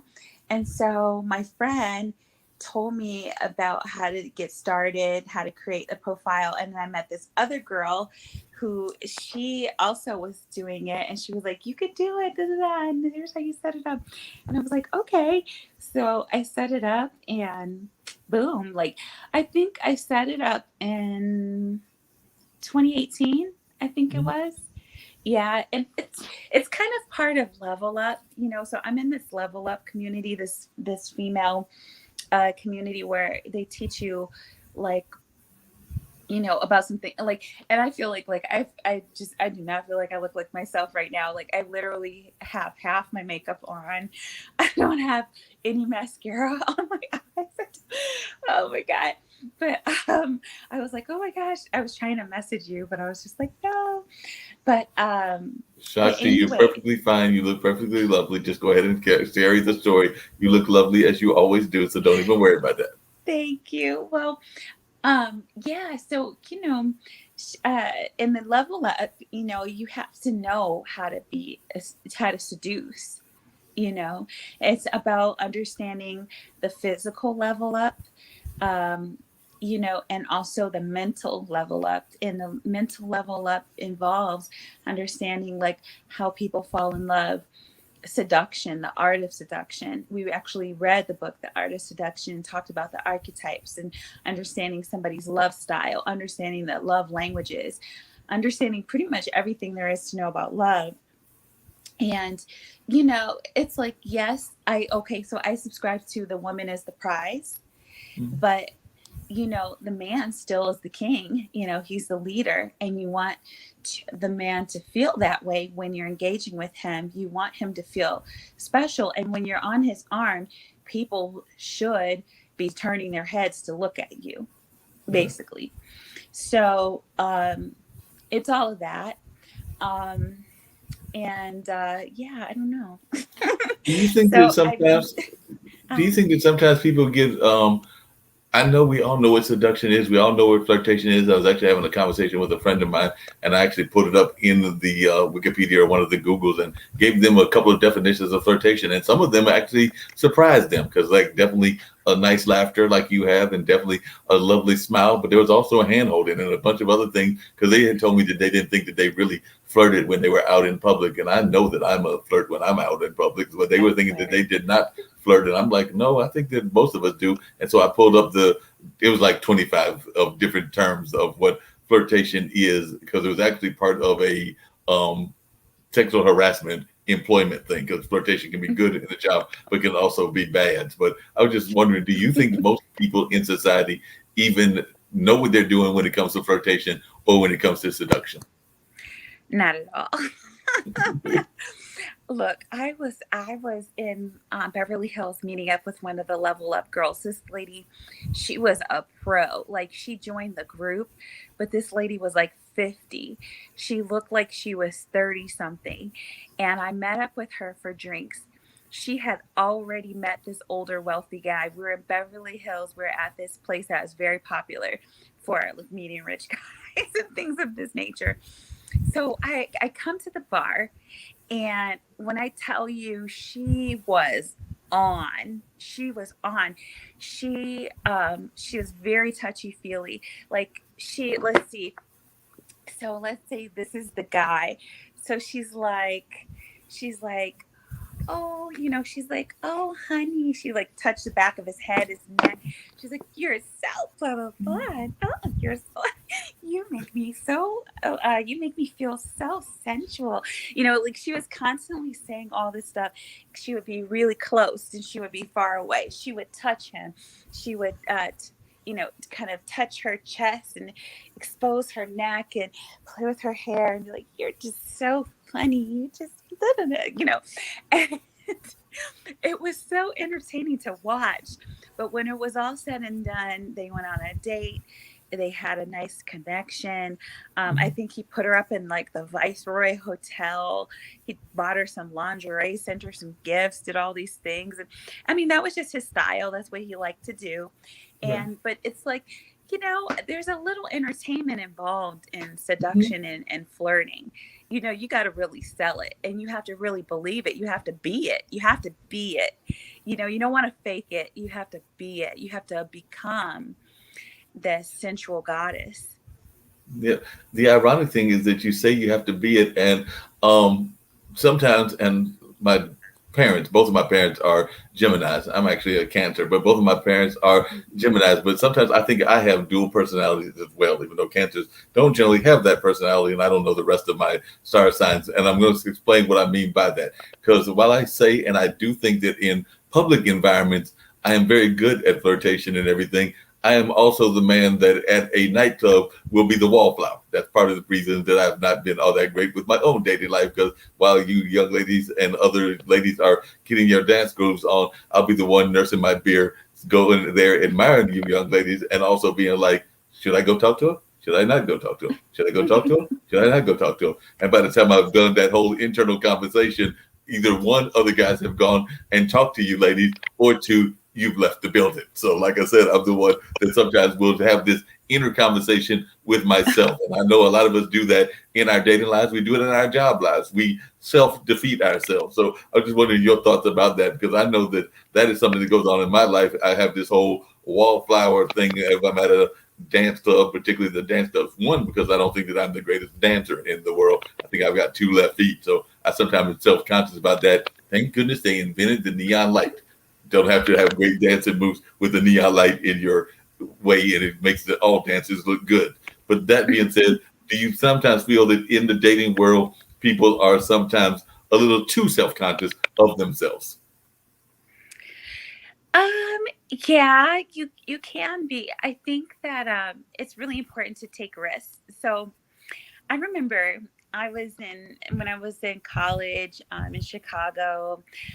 Me and my friend, she was a dance major, we would go to the clubs like every weekend or whatever. And there was this area on the north side of Chicago called Clark and Division, and there's a club called Mothers and the Leg Room and all these places. And so um, I would go and we would like have some drinks and we would go and get on the dance floor. And sometimes I feel like I would wait till somebody else was dancing.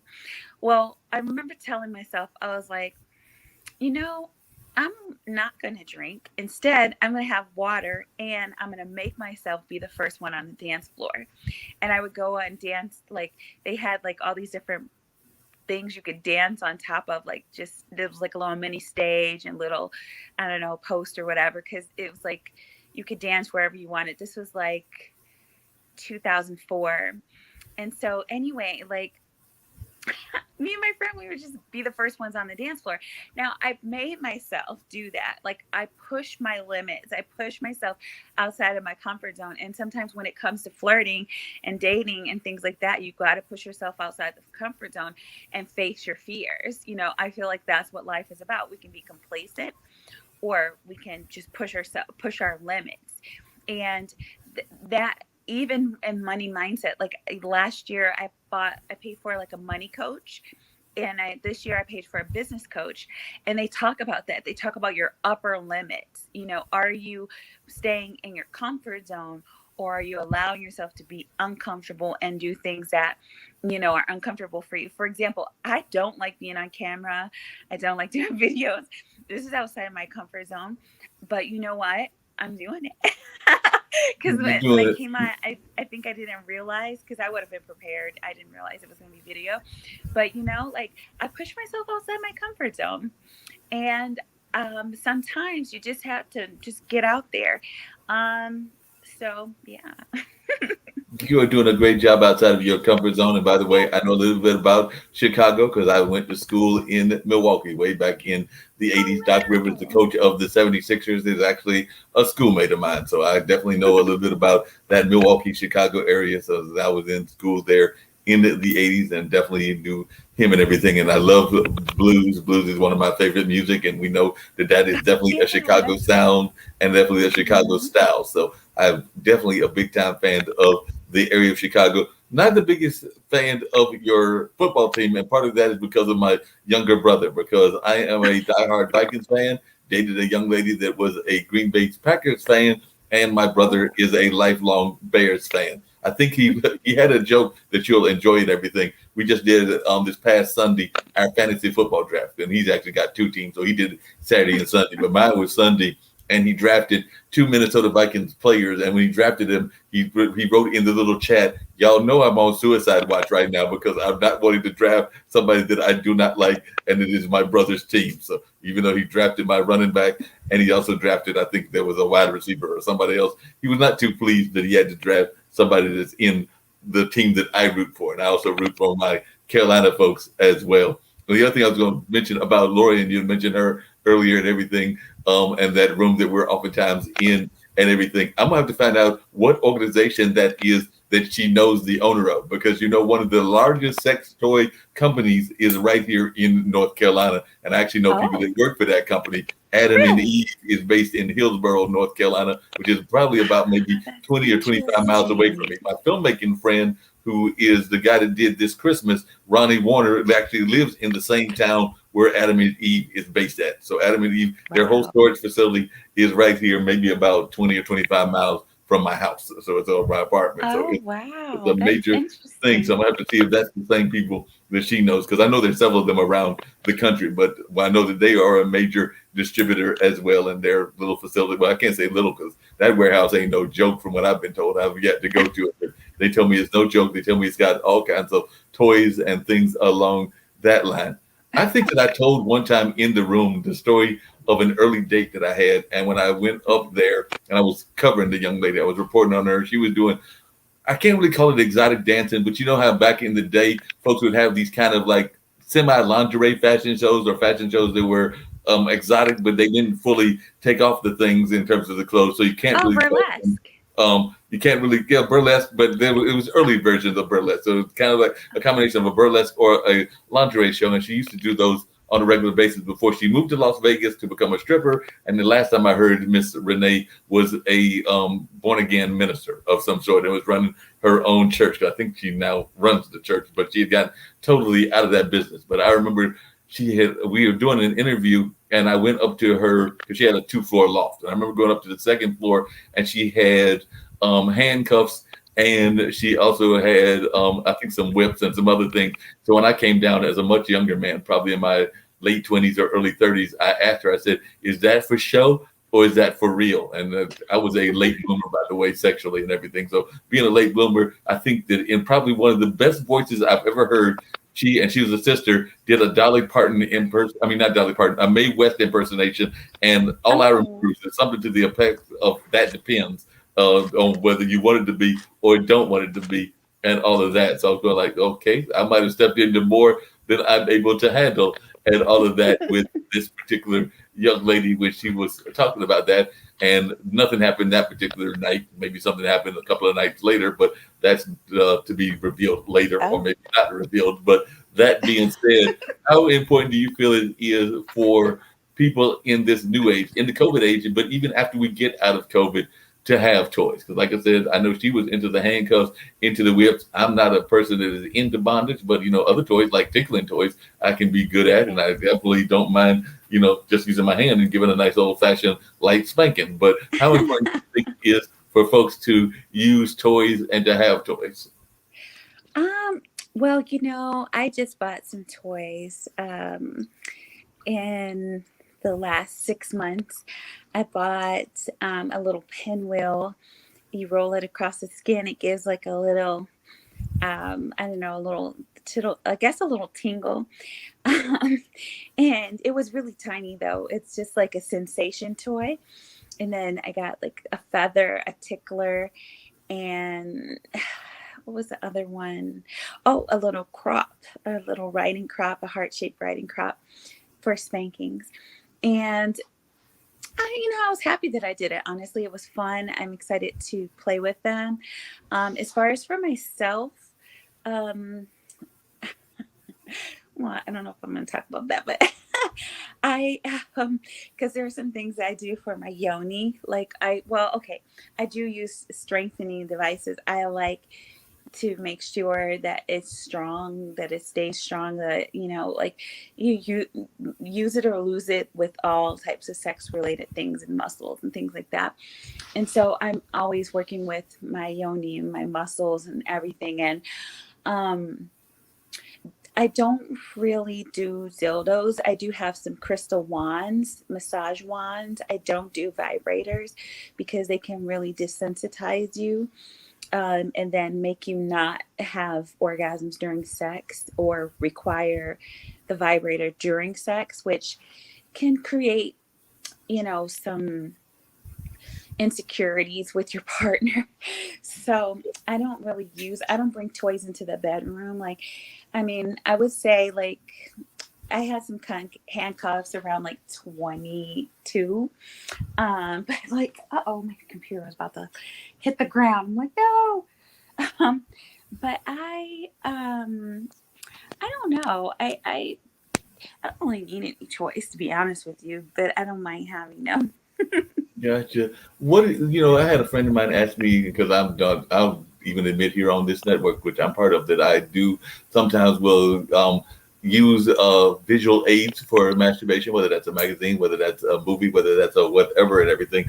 But do you feel that those kind of things desensitize folks, or do you think that it is something that should be used in our sexual lives? Because I have heard people make the argument that they feel that if you get too caught up in them and use them too much, then they can desensitize you when the real thing happens. And I was wondering your thoughts on that. And I was also wondering your thoughts about, because there's been this whole push for the lifelike toys and the lifelike kind of thing that can walk and talk and be real and everything. If they're not really real because they're computerized, but they have all the body parts and everything. They cost an arm and a leg, from what I understand, and I'm having a hard enough time finding a arm, much less a leg, if we're going to use those kind of fiscal analogies and everything. But I was wondering your thoughts about whether one, I know it's a two-part question, but whether seeing too much porn kind of influences things desensitize you, and two, whether you are a fan of the lifelike toys, because I understand we've got some now that literally have been on display in major talk shows that can literally walk, talk, and do anything else that you ladies can do. Well, I feel like when it comes to toys, I feel like lifelike can feel sometimes better than the real thing. It's a different sensation. It's very kind of hard to mimic. So like let's look at it like a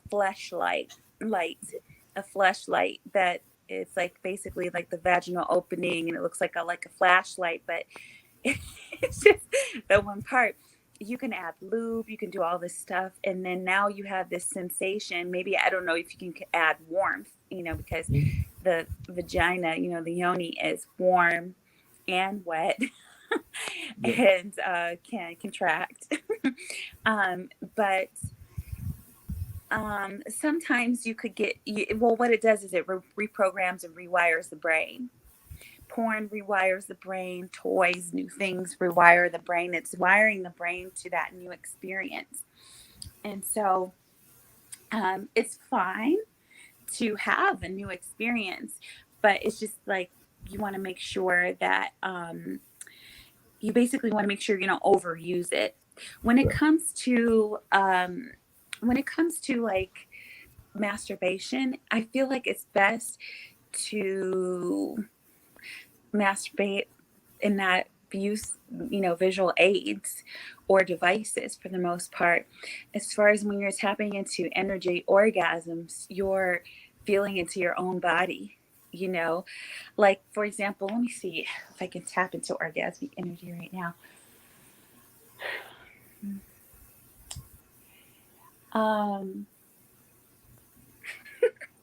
Okay, so as I try to access that energy, I start to feel my own walls of my vagina. I'm feeling the lips. I'm feeling, the labia minora, the labia majora, just maybe to keep it a little, I don't know if where this content is going, but I feel into my own yoni. I start to feel like I have like this sports bra thing on. I feel what my breasts feel like inside that. I'm going to the sensation, like I could start to caress, my body, in my own body, and I start to feel into like that moment. And then I don't have to think about anything because I'm feeling into my body. So a man might notice his balls, and where they're touching, how they're touching the bed, like what's the material on the bed. Do you have satin sheets? Do you have silk sheets? How does that feel? The feeling of the temperature of the room. What is your lingam or your penis doing in that moment? What is that? How does that feel as you take something like oil and you start to massage yourself? What is the sensation that you're feeling? Like feeling deeply into the moment, feeling deeply into that pleasure. You don't necessarily have to think about anybody. You're just like, oh, nice. Okay, I'm feeling something. Okay, I'm feeling warm. Wow, this sensation of my hands, or her hands, or whoever's hands are involved. Like you're feeling into the moment, like, ooh, wow, ooh, okay, I just felt something, like it's very sensitive. I do a men's meditation. It's called lingam flexing. And lingam flexing is a meditation where I start by kind of giving you an introduction as to what it is. And then I ask you what name you like to be referred to. How would you like me to refer to your lingam? Do you want me to call it, penis, dick, whatever you want me to call it? And then for you, we're, king. Do you want me to call you king, Shango? Like, is there a particular name that you like to be called? And then I take you through this relaxation. I relax you from the tips of your toes all the way to the top of your head. And then you're in this really relaxed embodied state because I've used like this yoga nidra technique to bring you into your body. You just noticed every single part of your body, from your toes to your elbows to your fingertips to your shoulders to your neck, your head, your face, your nose, your lips, your chin. And now you're taking your lingam, and let me see what can be my lingam right now. We're taking your lingam and you're putting your index finger and your thumb around, and you're starting at the head. So you're starting at the head and you start flexing and releasing, flexing and releasing. You're squeezing your Kegel muscles, you're releasing your Kegel muscles, you're squeezing it and you're releasing.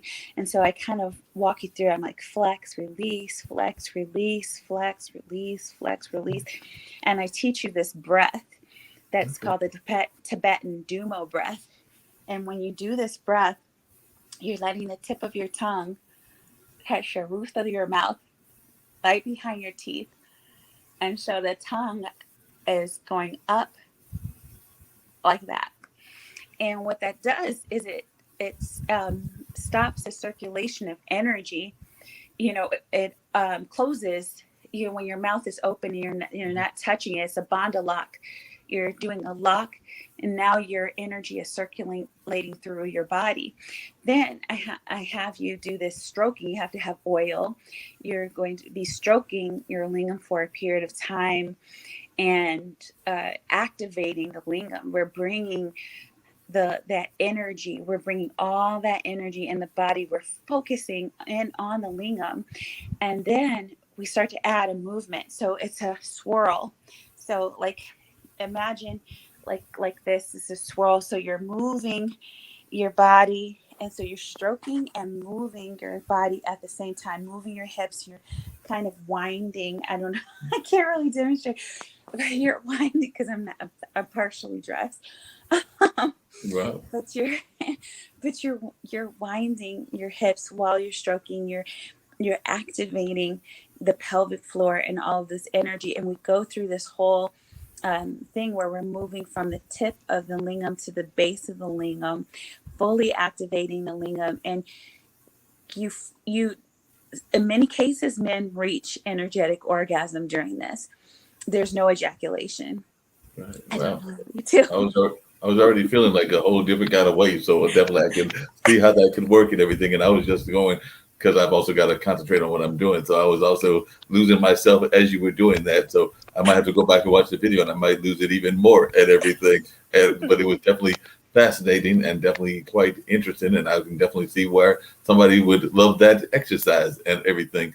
You actually brought up something as you were doing that I have oftentimes wondered about from a male and female standpoint. And I don't always have nicknames for body parts, even that of my own or my female partners. But that being said, do you think it is important to have nicknames for parts? Because I know sometimes it can be good, but sometimes, those names can sound a little bit too made up, a little bit too contrived. And in my mind, that can sometimes even ruin the moment. But I guess it depends on different folks' flavors and different folks' thoughts. But how important do you think it is to personify our body parts, particularly the sexual body parts? Well, I would say in just going to my meditation, it's just meditation related. When it comes to a relationship, excuse me, I have this. Okay. Back. When I'm in a relationship or I'm, relating with a guy sexually, I don't have any names, I might just, I probably say dick more than anything, but I also love the word lingam, lingam wand. I do tantra massage, and energy healing, and I do penis activations and things like that. So, I don't know. I never really have to come up with any words. When I'm having sex with someone and I'm relating to them that way, I'm very much lost in the moment. Usually, depends on what I'm doing. If I'm doing things to you, then, you might be making more noise than I would be at the moment. But I don't really necessarily get into, like, maybe in foreplay, before we get down deep into things. But, there's about the thing about sacred sexuality is a man is often in his head during sex. And so in the work that I do, I bring you out of your head. So my goal and my job is to calm your mind and bring you down into your heart and into your body. So, yeah, we don't really play around too much. You get that right down to it. No, I understand that. I agree with you on that and everything. You actually brought up another thing that had crossed my mind, which is this whole concept of, and I've heard people talk about it, that sex is just as much the physical as it is the mental. I sometimes think that we get, and you earlier mentioned, and I've talked about it on other shows, including with some other guests, not always in the sexual field, even some of my musical and the creative friends and everything, that we oftentimes think about our lives in terms of physical, mental, spiritual, and emotional. But definitely, I sometimes think that the mental aspect of the sexual life is lost sometimes, even though we say that it's not important. I think it's very important. But I'm just wondering your thoughts, because of course we know the physical part is taking place because it's the two bodies joined together. We know that there's definitely some spiritual energies that are out there as well, and we know that there's some emotional things that are going on. But do you think that we spend enough time on the mental aspect of sex, or is that something that we can work to improve on? The mental aspects of sex? The mental aspect. Hmm. I'm like, what are the mental? I'm like, I have to think about that. Well, what would you call mental aspects of sex? Well, I mean, you want to, there's parts of it that are very much a part of the intelligence, part of the whole mental aspect of what's going on in the sexual relationship. So definitely when we're having the sexual situations, there are the physical bodies connecting. There is also the joining of the emotional things, which is our feelings and things of that nature. But there is also things that are in our brain, which is the mental aspect. So I would think that that would be part of it, that I think that we sometimes are so engaged in the other three emotions that we don't let our brain get as engaged as much in the sexual act as it should. I guess that's the best way of phrasing it. Well, like I said, I bring you out of your head into your heart and into your body. So, during sex, I don't want you thinking about anything else. I want you to be like literally being so in the moment that you go into almost like a trance or a state of meditation, and all you can feel is pleasure. All you can feel is like just total loss of control. And that's typically what happens when I'm having sex with somebody. They aren't able to really think about anything other than how good they feel in that moment. Especially if it's something that I'm performing. Now, if when it comes to a man and his stroke skills and things like that, maybe then that's when he goes back into his mind a little bit. But Right. still, it's like you almost don't want to use your mind. You want to use your heart. You want to allow your body to feel into the moment in such a way that you become intuitive. Like, so let's say you're in a missionary position and you're stroking, and you're like thinking, okay, I'm about to turn her over and I'm about to, do doggy style. Maybe in missionary, what she really needed was to engage the walls, like hit the side wall, hit the other side wall, hit the upper G spot area, hit the back, hit the A spot, hit the O spot, and all of these kind of things. Sometimes you just want to allow yourself to be into the moment that you're feeling you're feeling her body, you're feeling what is she needing, what is she desiring, noticing how her walls, the walls of the inner walls of her vagina, how it's engaging with your lingam, in that moment. Um, and her response, her sexual response. Um, because sometimes it can kind of change things up. Now, I am very keen on like a man changing positions often, because a lot of times the change of positions makes a man last longer. So the more he changes positions, the more the vibe, the energy kind of shifts, the more the lingam has some recovery. There's a little bit of almost edging going on in that. Right. And you're also able to access different parts of the vaginal canal. So there's that, but uh, you want, I do feel like you want to get to a point where like it's intuitive. Anybody that's, having sex, any male, female that's having sex, you want to get into this point where they call it, what do they call it? The, I just heard somebody talk about flow state. Right, the flow state. Gotcha. Where you're not thinking about anything, you're just doing, you're just being.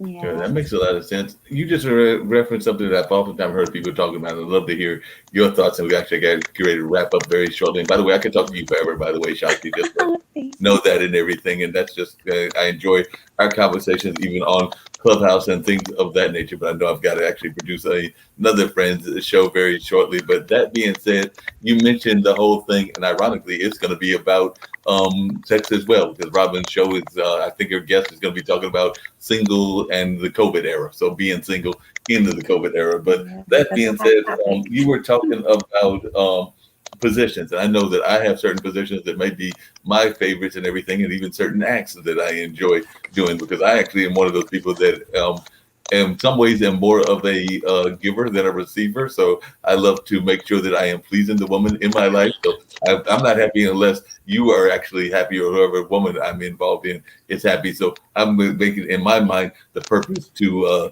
make that person achieve their goal. So that ought to tell you what one of the things that I enjoy is, and anybody that's listening, they probably figured that out and everything. But that being said, there are certain things that are good. You've mentioned a couple of them, but do you think it's important to engage with the positions that your partners are the best at, or do you think that you can actually cause damage by doing things that you are not comfortable with? Because there's all kinds of tantric positions, and there are all kinds of things that folks can do. But I was just wondering your thoughts as to whether we need to be caught up in these favorite position battles. And along those same lines, we never hear women talking about, whether they're lack of a better term, deep enough, creamy enough, whatever other term you might want to use. But we oftentimes, or even sometimes, I guess you ladies do talk about whether you're busty enough or not. But there's always that conversation as to whether a man is got enough of a package or not.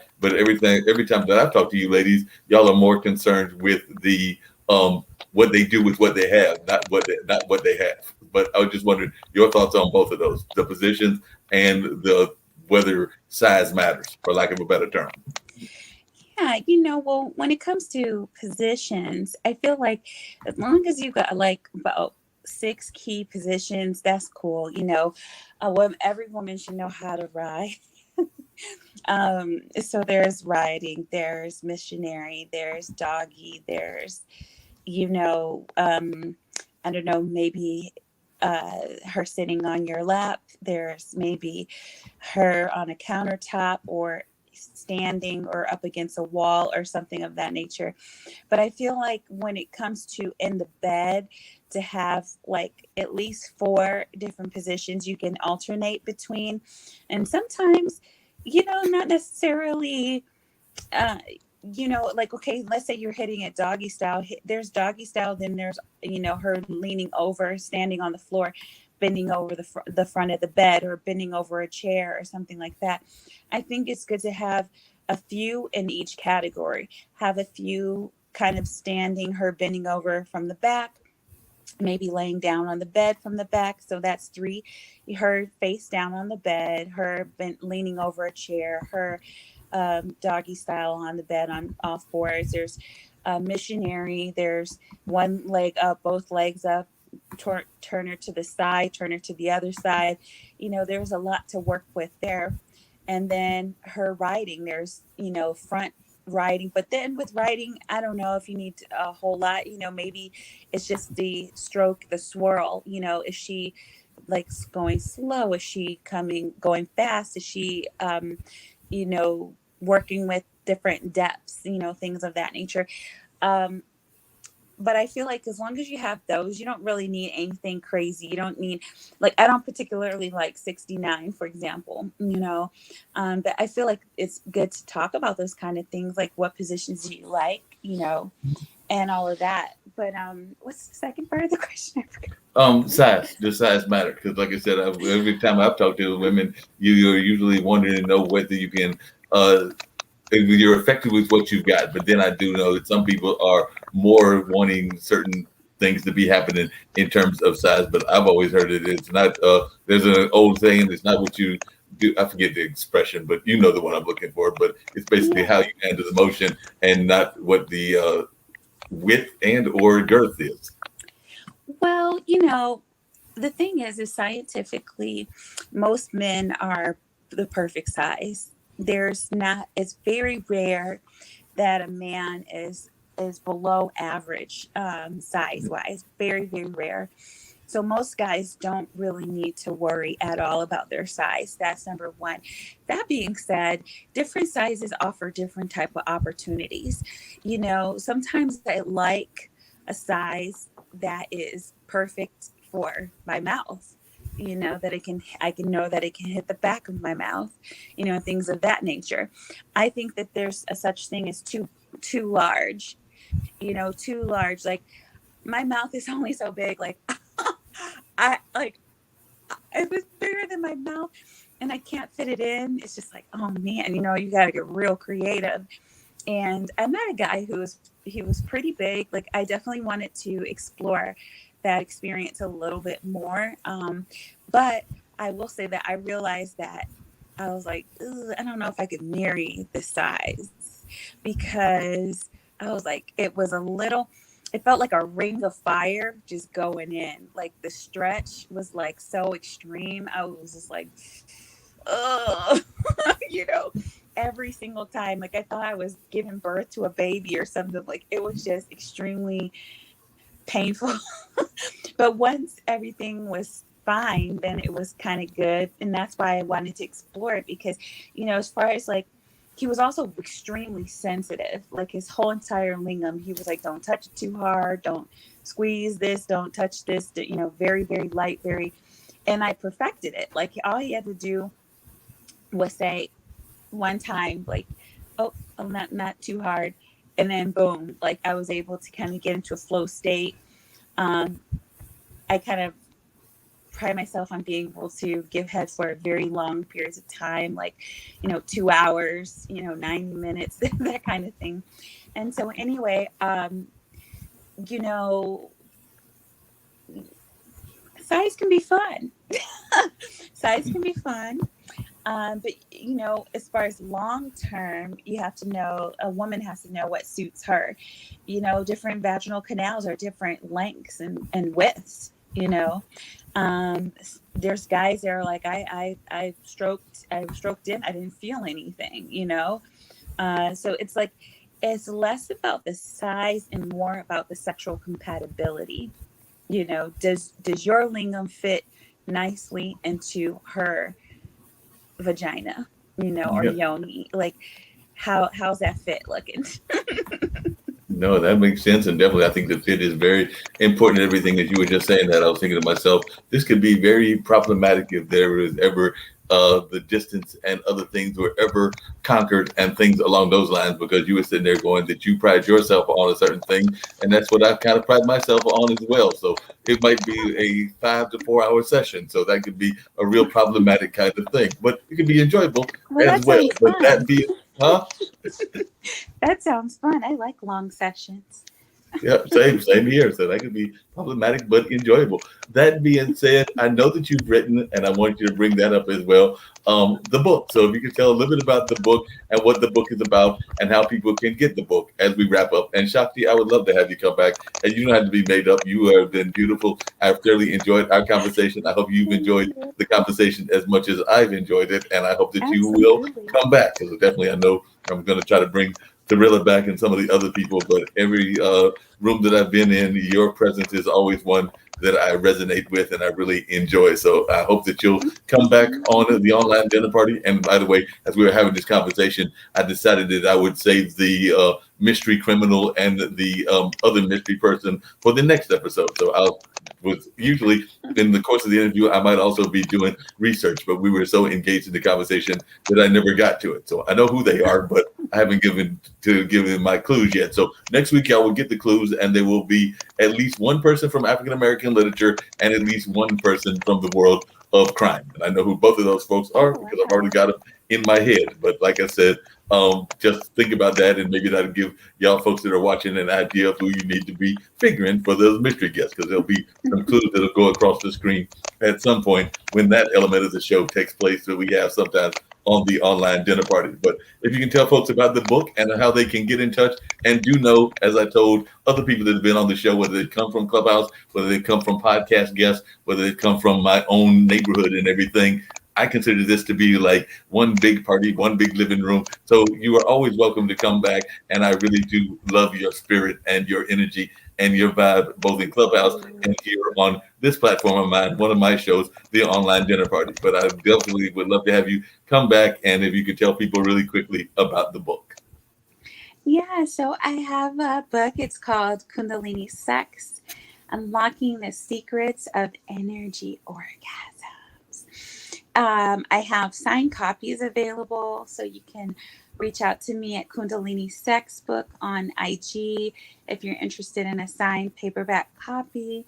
It's also on Amazon. You can order direct from Amazon if you're like, it doesn't need to be signed. You can get it Amazon Prime in 2 days. Um, and also, I have a Kindle version of the book.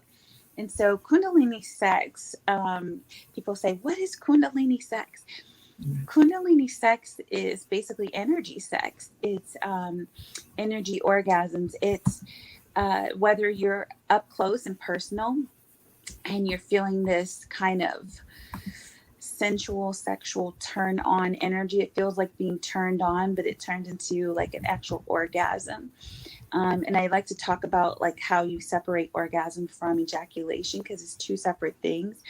The orgasm happens usually, typically, with any man that ejaculates, right moments, just a split second hair before ejaculation. That is that feel good feeling. But you can tap into that feel good feeling prior to ejaculation. You can even delay or not have an ejaculation and have multiple orgasms of this blissed out sensation, and you feel like you're ejaculating, but you're actually not. And I actually had a guy, I was performing, pleasuring him, his lingam, and he asked me, he was like, did I come? And I was like, no, would you like to? But he thought that he had, because the pleasure had intensified to a level that he started to have these energetic orgasms. And yeah, basically I teach you how to do that in this book, by telling you a little bit back history, helping you to kind of do some inner work that helps you to kind of get to your core so you can unleash those superpowers. And that's the book. Sounds like a great book. Sounds like an amazing book. One of the things that I meant to ask you earlier, and we've actually explored quite a few of them, and maybe there's one that we haven't explored. But as you're heading out the door, is there one sexual myth that you wish that people did not have? Like I said, we mentioned the thing about size. We talked about the whole thing about age and the age differences and a lot of other things. But is there one that we have not covered that you wish was not as much as prevalent in society as it is? And if you could like just erase it, you would erase it in terms of sexual mythology and sexual myths. Well, I would erase how women are also often in their head with regards to sex. I think a lot of women, they're having sex like men. I don't know if you ever saw the movie with Taraji P. Henson. She was Henson, in a right? movie. Yeah, she was in this movie called What Men Want. It was like basically the real remake of Mel Gibson's What Women Want. Right. And she had this moment where she started to hear what men were thinking. And in the movie, there's a sex scene where she literally has sex with this guy like a man. And then basically after she comes, she pushes him off. I think a lot of women have gotten into sex and they're into BDSM and whips and chains and all this stuff, but really they're in their masculine energy. So many women are in their masculine energy, having masculine sex, all about the orgasm, all about the clitoral stimulation. and they're not having vaginal orgasms or really connecting on a heart level with men. So the myth that I want to take away is that it doesn't make you a sex goddess to be able to have clitoral orgasms and, you know, be like, oh yeah, I'm so orgasmic with my clitoris, or I had this crazy orgasm, like clitoral, like you got to get past your clitoral orgasms and get on to all the other orgasms, the heartgasms, you know, all of these other things, which by the way, I do have a product called Heartgasm. It's a breast massage oil, and I have a lingam oil called All Nighter, and I'm bringing them back very soon now that I'm back from my travels, and they'll be on my Etsy store, Kundalini X shop. And yeah, that's what I have to share about that Sounds good. question. Sounds good. And where can folks find you on social media? I know they can find you under Shakti Carmen on Clubhouse, but where else can they find you on Instagram, Yes. on the other places if they're interested in getting any of these products of yours, as well as, of course, you've mentioned where they can get the book, but where can they find Shakti at on the social media landscape? Absolutely. So, for those of you that are like that know about like the short links, I think it's like bit link, like or bit.ly or Right, whatever. It's like bit.ly. right. So I have two short links for my book.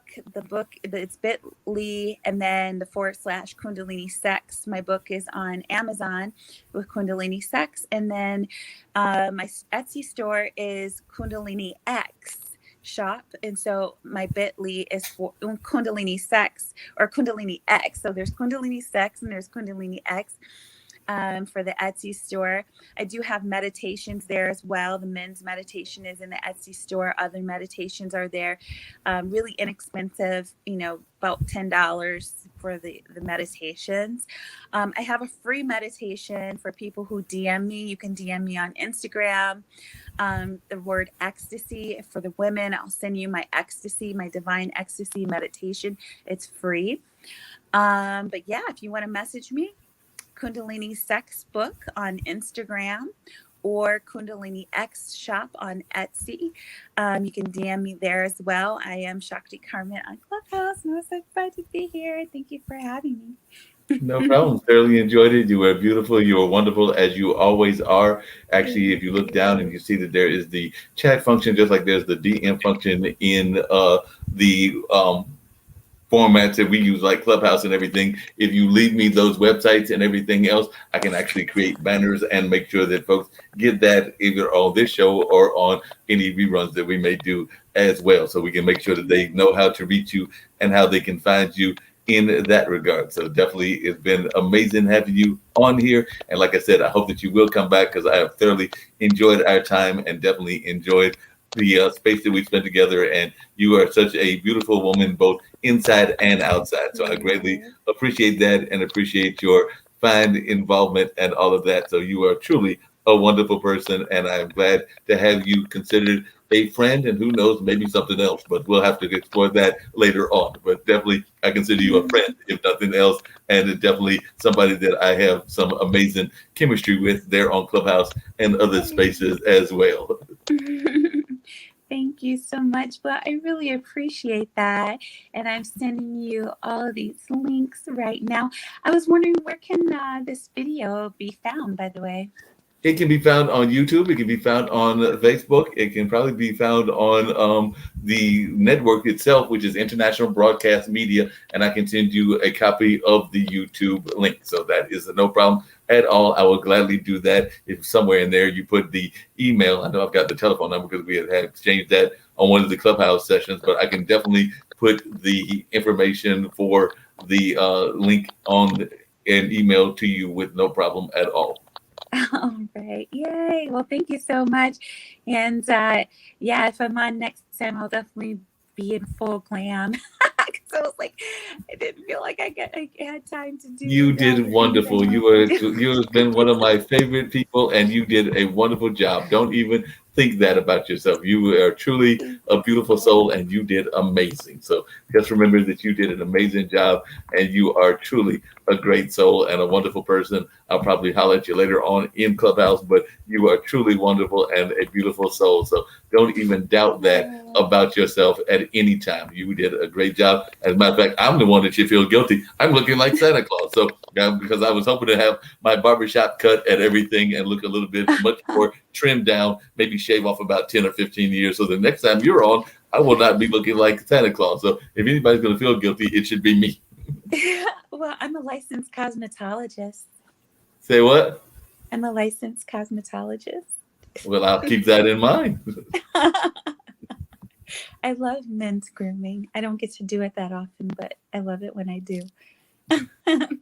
Cool. Well, you'll keep that in mind for sure. Because like I said, I know that my barber over there at Choice Cuts, he needs to see me soon because I'm actually going to do a one of those lovely meeting sites where you can go in and schedule your appointment. I was hoping to do that this week, but I was also participating with a Black Business Expo and therefore did not get a chance to do that because I was engineering that event that they had going on. So I had that going on and it distracted me from what I needed to be doing. But, you know, shout out to Eric Kelly. And by the way, I needed to put you in touch with Kimberly Stewart. She was one of the people that he had on his show, and she does a virtual mall. And at that virtual mall, which will be African-American owned, and I think she's out of Indiana, will be ability to show all kinds of products, including shoes, cars, artwork, all kinds of everything, but it's going to be strictly virtual. So I could see that they could have a whole section devoted toward intimacy projects, for lack of a better term. Ooh. So I need to put you in touch. They are opening up the mall,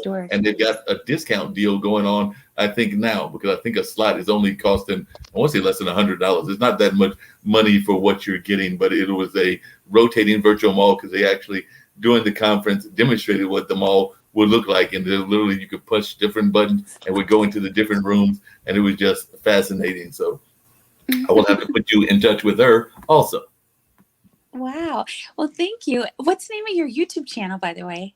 Mr. Blues Radio 62. That's my personal one. Oh, cool. Yay. So as you see, I am strolling the information that you gave across because I was able to put that out there so folks can actually copy what you gave them and everything, so they don't need the Gmail. Well, actually, they do if they want to reach you. So I'll put that across there as well. But definitely, I will add that. But definitely, that is ways that you can get in touch with the lovely Shakti Carmen and her amazing self and all of that. So I'm going to unfortunately have to bounce off and do this other show where I don't get to talk. I get to engineer. So I get to be the behind the scenes person. But I will probably pop into one of those clubhouse rooms later on and have a great conversation again with Shakti and that whole team. But you have been truly beautiful, and I truly appreciate you. And I hope you don't mind me considering you to be part of my friend circle and maybe even something else as well. But definitely, I love your spirit. I love your style. And I look forward to you having a return trip in the very near future. Yay. Well, thank you so much. Thank you for having me. No problem. So on that note, get ready to get on out of here. Get ready to get Shakti on out of here and myself on out of here as well. But on tomorrow, I've got to do a show with my buddy Jacoby, and that is the Gamers Den, which is all about the video game industry. And we know that sometimes that even plays into the sex industry as well. And we've actually talked about that on our show also. So that is from 12 until about 1:30 or 2, depending on how long Toby feels like going on. I think this promotion says that it starts at 1, but we've actually moved it closer to lunchtime on the East Coast. So disregard everything else but that time, but everything else is correct on the website. But it is an amazing show. We talk about video games and the impact of video games on society. So that being said, let's check out this Gamers Den intro, and then I'm gonna get that airplane that we use to get on out of just about every show that we do. So here's a little bit about the Gamers Den.